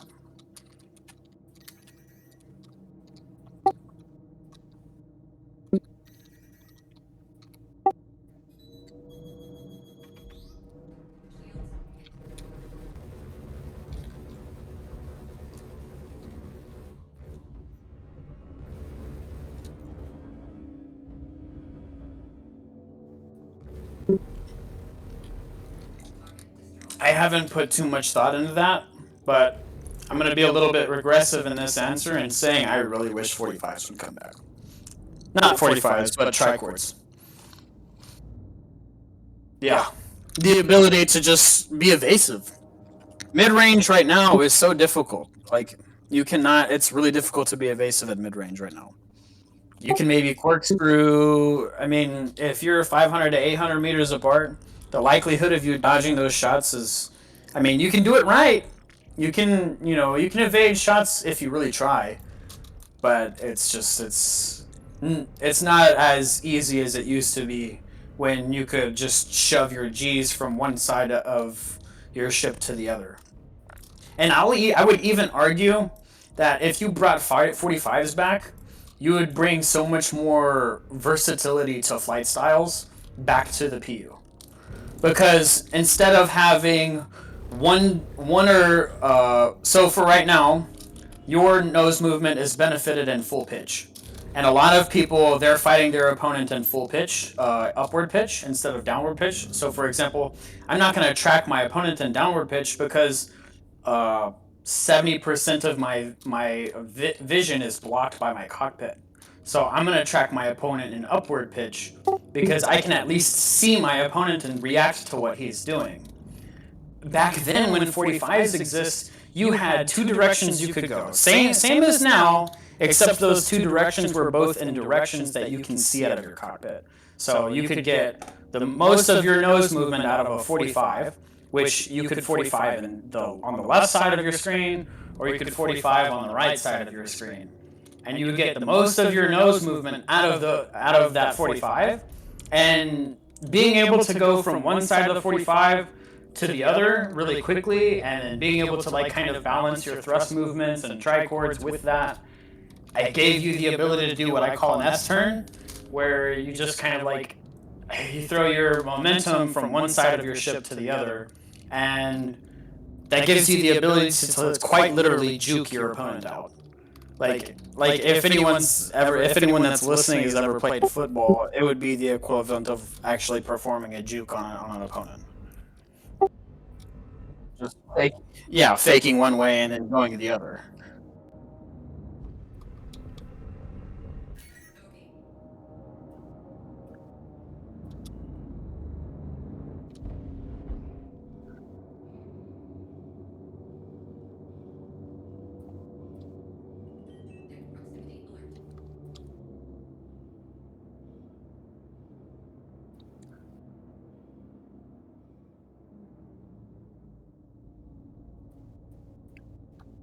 That's something that I think should have existed a long time ago. Why is it every time I get in my ship and turn on the power system? Now, I'll say this. I think they're trying to remain a system in place where, so for example, if I get out of my ship, like, let's see, I can drop my landing gear. Let me find a nice safe place to land. Right? Let's just touch down right here. All right. So I can turn my ship off completely. Get out of my ship. I hate this animation. I don't think it should take that long. especially when you're in combat and getting shot by a bunch of NPCs. Just getting planked. Okay, I got back in my ship. Now, back in the day, before master modes, before all of this, if you went to turn on your ship, all of your power MFDs, all of your MFDs would be reset. So you would have to go back through the whole rigmarole. Now, one thing they didn't do, so my MFDs now are still the same place they were when I set them. But one thing that hasn't occurred is it didn't save my radar. So I have to scroll my radar out again, scroll back to the desired range, which I typically prefer either if I'm already in a fight with like a whole bunch of people, I'll set it to 6 or 5. But I typically tend to prefer around like 10x. So to anybody that's new, this is your radar screen. This is extremely important. This gives you situational awareness, right? There will be a triangle that's going to pop up on this screen, and if it's not a teammate, it's most likely an opponent, or an NPC, or a dead ship, or a ground vehicle. Something. If there's something on here, you should be aware of it, especially if it's moving. And setting it to 10K gives you time to react to an opponent. So, for example, if I see a triangle pop up on the edge of my radar, yeah, I'm not scrolled out to 13K. If I have it at 10, I'm able to see that opponent track in towards me, and I can react towards that, especially if I'm on like a pad repairing and I'm expecting some asshole to come pad ram me. I'm going to turn my power on. I'm going to see that triangle approaching me. I'm going to turn my power on, and I'm going to get off the pad, right? I'm going to get off the pad, and I'm going to prepare for this guy to want to fight me, right? And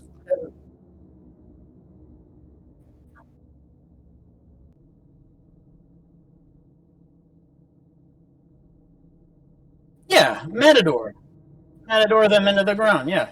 Another thing that CIG also didn't do, like, yeah, your MFDs are saved, but I set my flares to 4 before I landed.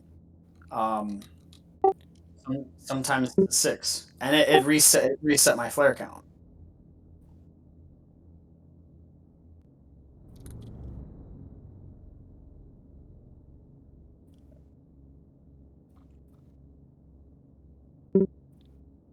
If I have it to self status, and then what do you say? What did you say for my left? Oh no, it'll say. So your MFD is saved. The only thing that doesn't save is your radar screen and your decoy count. And I think decoy count of those two options is more important. But radar is equally as important, because if you forget to reset that, like let's say you went to go do a mission at a bunker and you got back in your ship and there was somebody overhead wanting to PvP you immediately, you're not going to know that they're there because your radar screen is going to be reset. So here, I'm going to turn my ship off. I'm going to go turn it back on. Okay, never mind. It didn't do it that time, but you have to actually get out of the ship in order for it to reset. So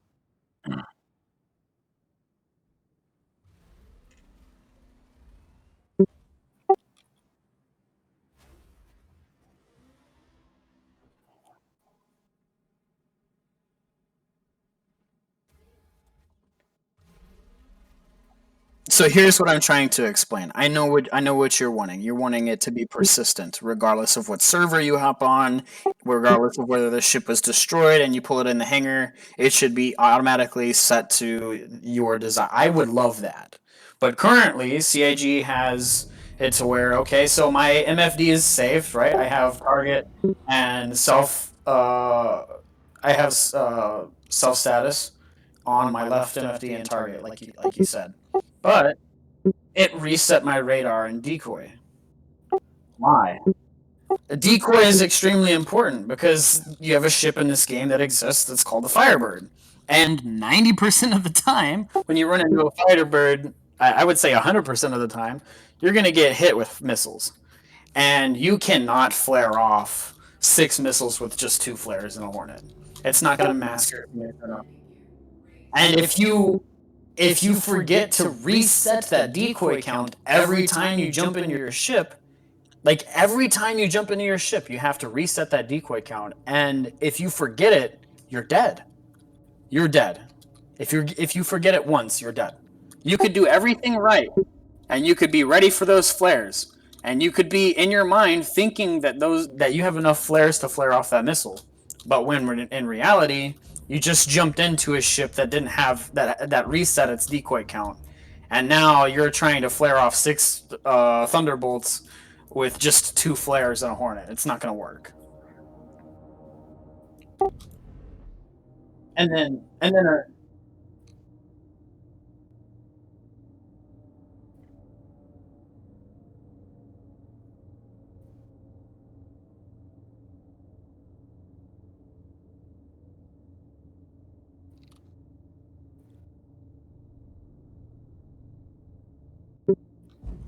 yeah, and that's the thing. There is no radial wheel for. There's no radial wheel for.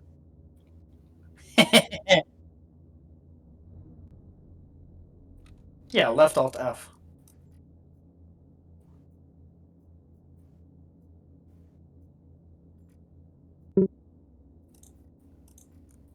Yeah, these are all like you can just bind these. I don't know why.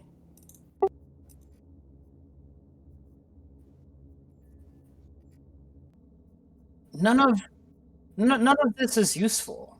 Like I have all of this keybind. Yeah, I can honestly.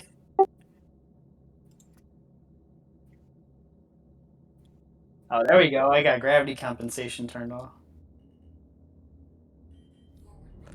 It doesn't hover, so you have to have forward momentum to maintain flight. But the shitty part about it is even at coupled it'll upright you, I believe. Wait, hang on.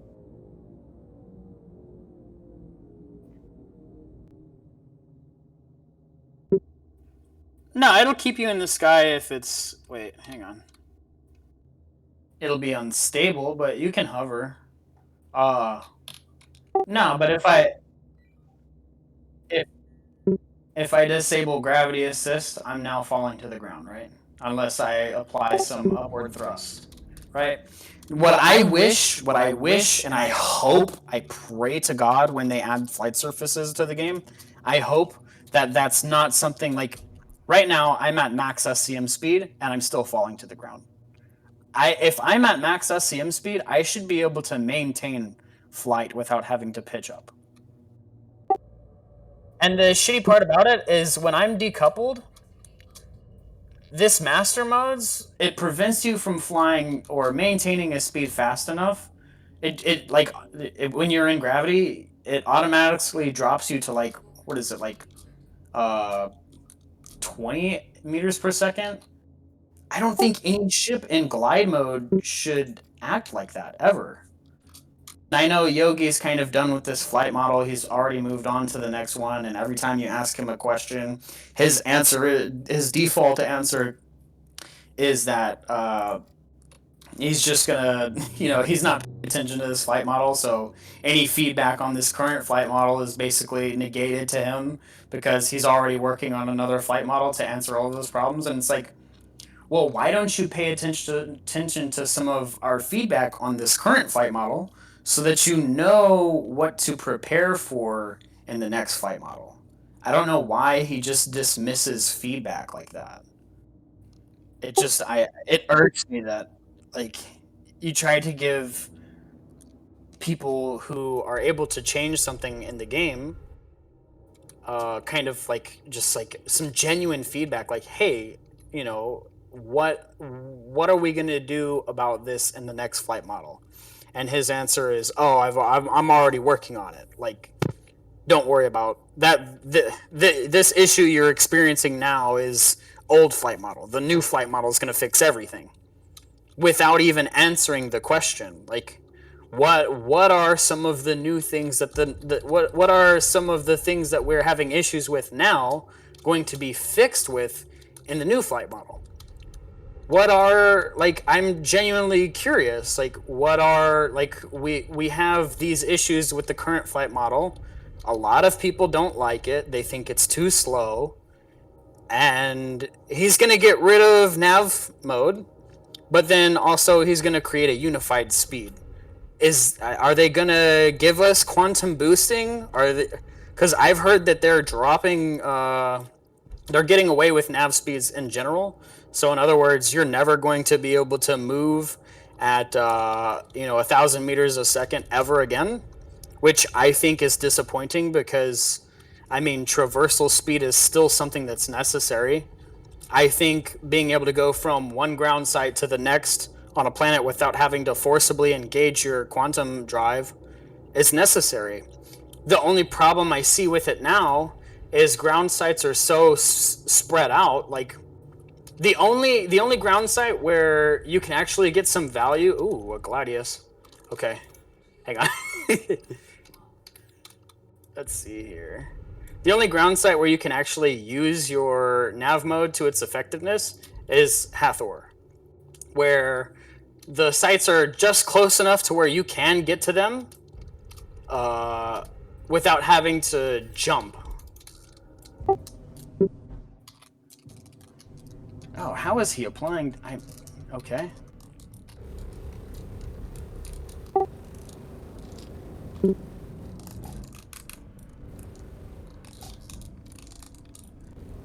I think I'm running into a desync bug. I'm not feeling any of this DPS, but I'm definitely taking damage. That was weird. Yeah. See, right there, I didn't feel any of that damage. I just started taking damage. I didn't see the rounds hit me. I was just taking damage.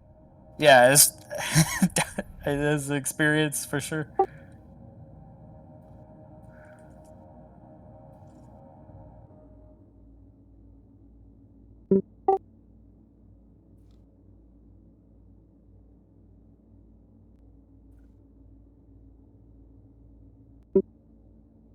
Yeah.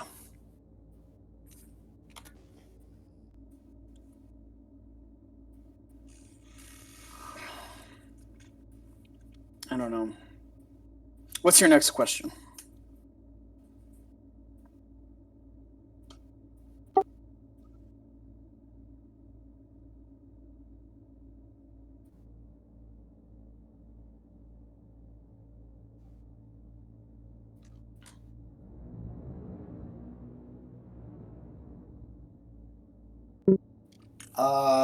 I'm obviously going to shout out some people from my org: Lone Wolf, Neon Belly, Sirius Hayes, Capsule. All of the people in my org are phenomenal pilots and are honestly wonderful people to hang out with in a Discord. They're open to training anytime. They're not vulgar. They're not aggressive. They're not difficult people to deal with. Most of them are extremely patient and willing to teach. If you want to come into our Discord and learn how to PvP, we are more than welcome.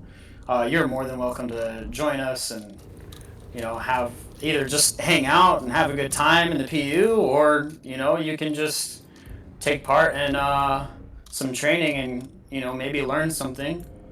I guess another shout out I would do is ramming department gave me a lot of training back in the day. And even though they're kind of a lot of people would say they're a bit of a dead org right now, those were and are some of the best pilots in my opinion, to ever exist in Star Citizen. They fought an extremely unique way, and I've adopted a lot of my flight style off of how they train. And I think some of those people, if they ever make it back to this game, would be really good still, even in master modes. I think some of the people have left the game just because, it's just, for some people, it's just not fun anymore. And that's why they left. Like I was talking about earlier with like experiences with bugs and desync and the flight model changing drastically in a negative manner. some of the people adopted an entire flight style and trained for years how to get good at that flight style, and then to have all of that practice just ripped away because CIG didn't want to move in that direction anymore. It does hurt people. It hurts their desire to want to play the game, and I understand that opinion. Other people might look at that and be like, oh, that's just quitter mentality. But these are people that got insanely good at the game. Like, I mean, to unbeatable, untouchable, just ridiculous levels. Like, you could have 3 ramming department pilots show up to a fight and wipe an entire org back then. Just 3. And to be honest, most of the time, ramming department never showed up in numbers anyways. But yeah, I mean, I have a lot of people that I would want to shout out, honestly, because there's a lot of people that have helped me. Like, Cold Kill taught me a lot of stuff. I've diversified. I've done my best to try and diversify my training as much as possible, because there is a lot of different flight styles in this game, and every single one of them has value and give you a genuine advantage on your opponent. And the more versatile you can make your own flight style, the harder you're going to be to defeat in the long run. Because you're able to counter more and other diverse flight styles yourself, as opposed to a pilot that strictly focuses on just knife fighting, or just kite fighting, or just strictly team play, or like, I'm pretty sure some of the flight styles I just listed, certain PvP names come to mind. You know what I mean?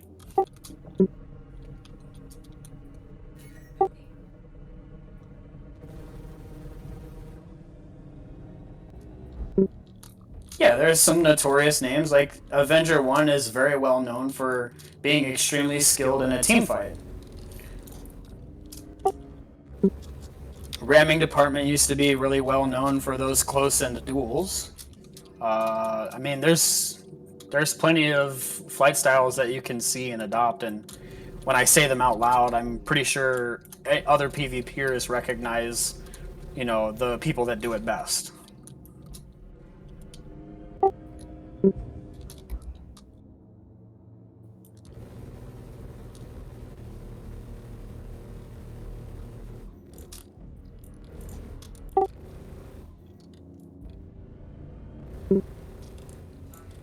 Oh no, this is just me shooting down NPCs. Just hanging out at Hathor, not doing anything. Oh, let's see, this guy.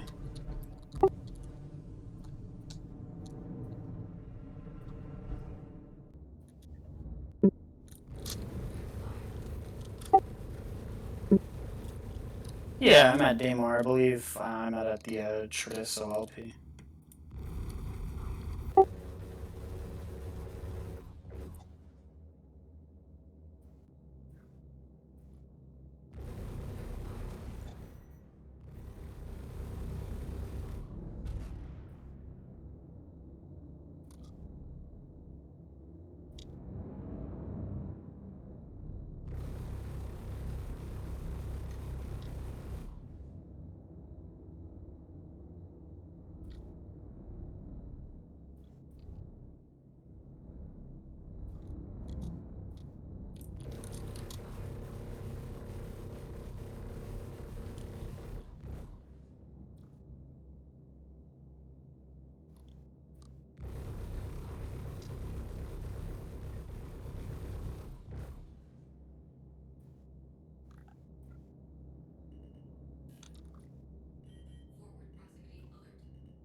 The initial advice I would give is you have to be dedicated to PvP to get good.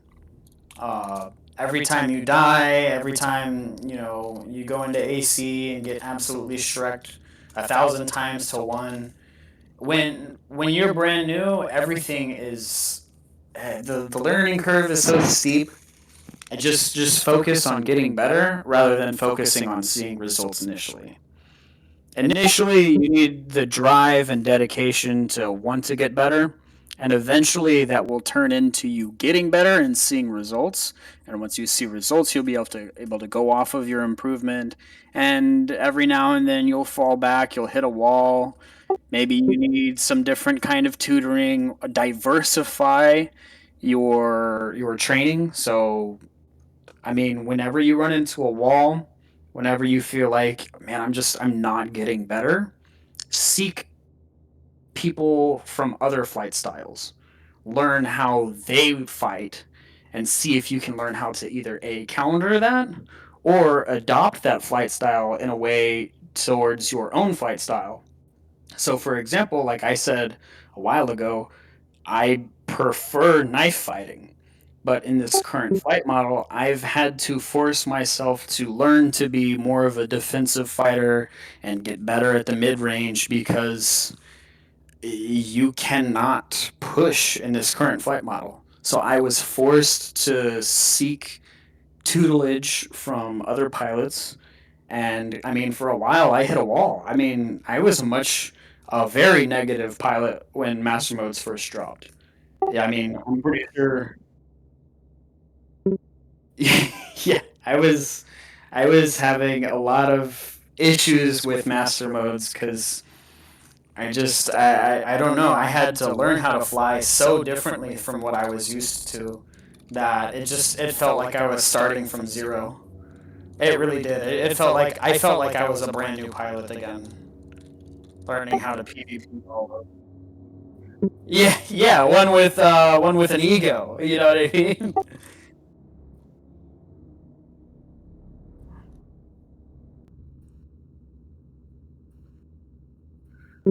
I'm pretty sure. Yeah, I'm pretty sure because I was still teaching at the time, and I felt like I was teaching people the wrong way to fly because I was just so bad at the time. I felt like I was just giving people really just kind of poor advice on how to PvP. When in reality, that wasn't necessarily the case. It's just I had to learn to adapt a more defensive flight style to get more consistent results out of how I choose to fly. And so, yeah, if you're brand new, like I said, just maintain the mentality of getting better, and that will eventually turn into you seeing some results at getting better. And you'll eventually, like I said, diversify your training. Go to a PvP org. I wouldn't say dedicate yourself to a PvP org, but what is it? Jonathan Winters has a Discord where just anybody can hop in there and learn from some of the best pilots in the verse. And you're not tied down to an org. You don't have any affiliation with the people at Grimhex. You're just, I mean, and you can do this in most PvP orgs. The only one I don't think you can do that with is Shadow Moses, and that's just because you have to apply to be a member of their org to even get any training from them. Um, but there's a lot of other discords out there that are open source that you can just join and learn from people who are honestly extremely exceptional at PvP, and you can learn from them. uh yeah, that's what I would.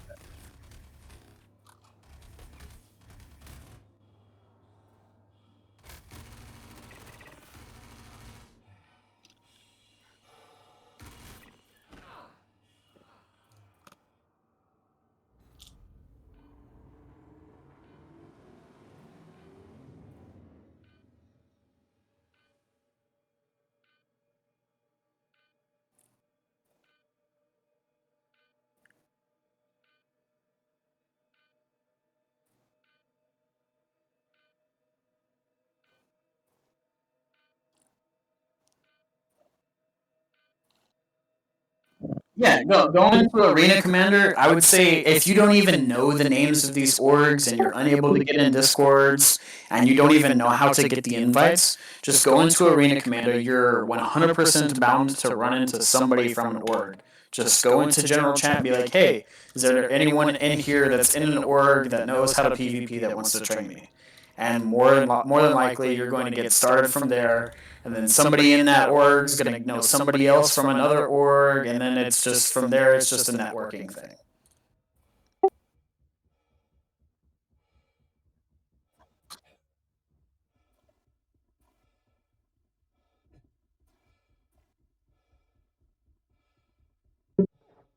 Absolutely, yeah.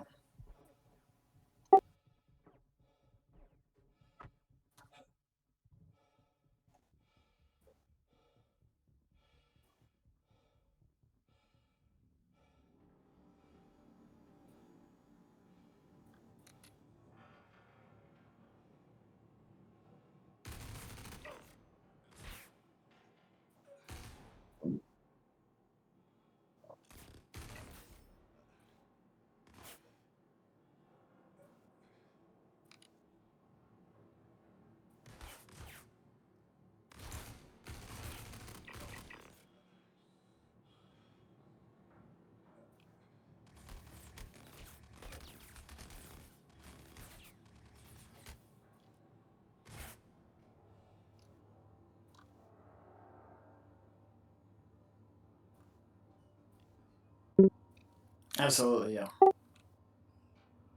That's my body.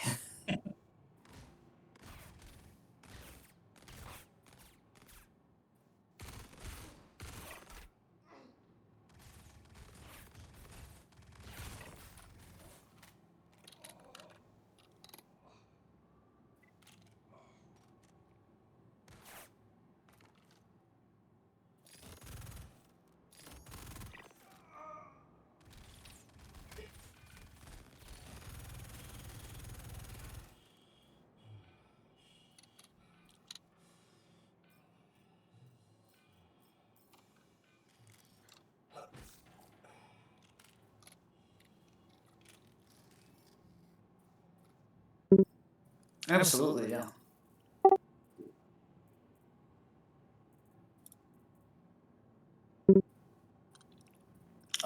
Yeah, we can stop it here if you would like.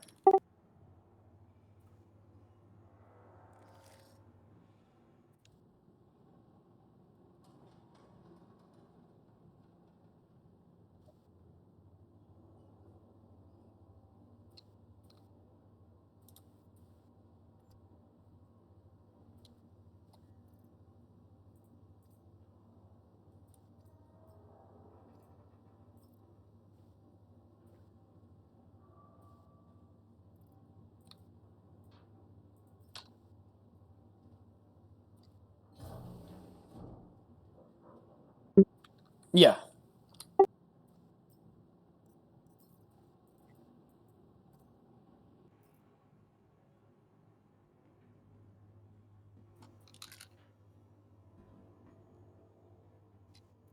I love the cuts.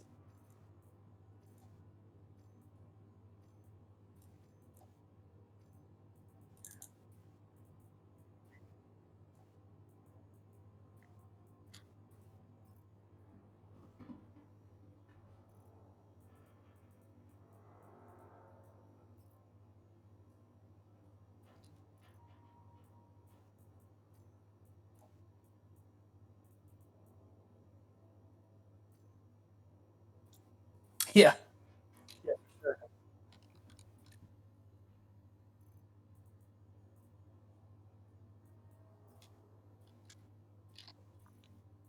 All right, man. Absolutely.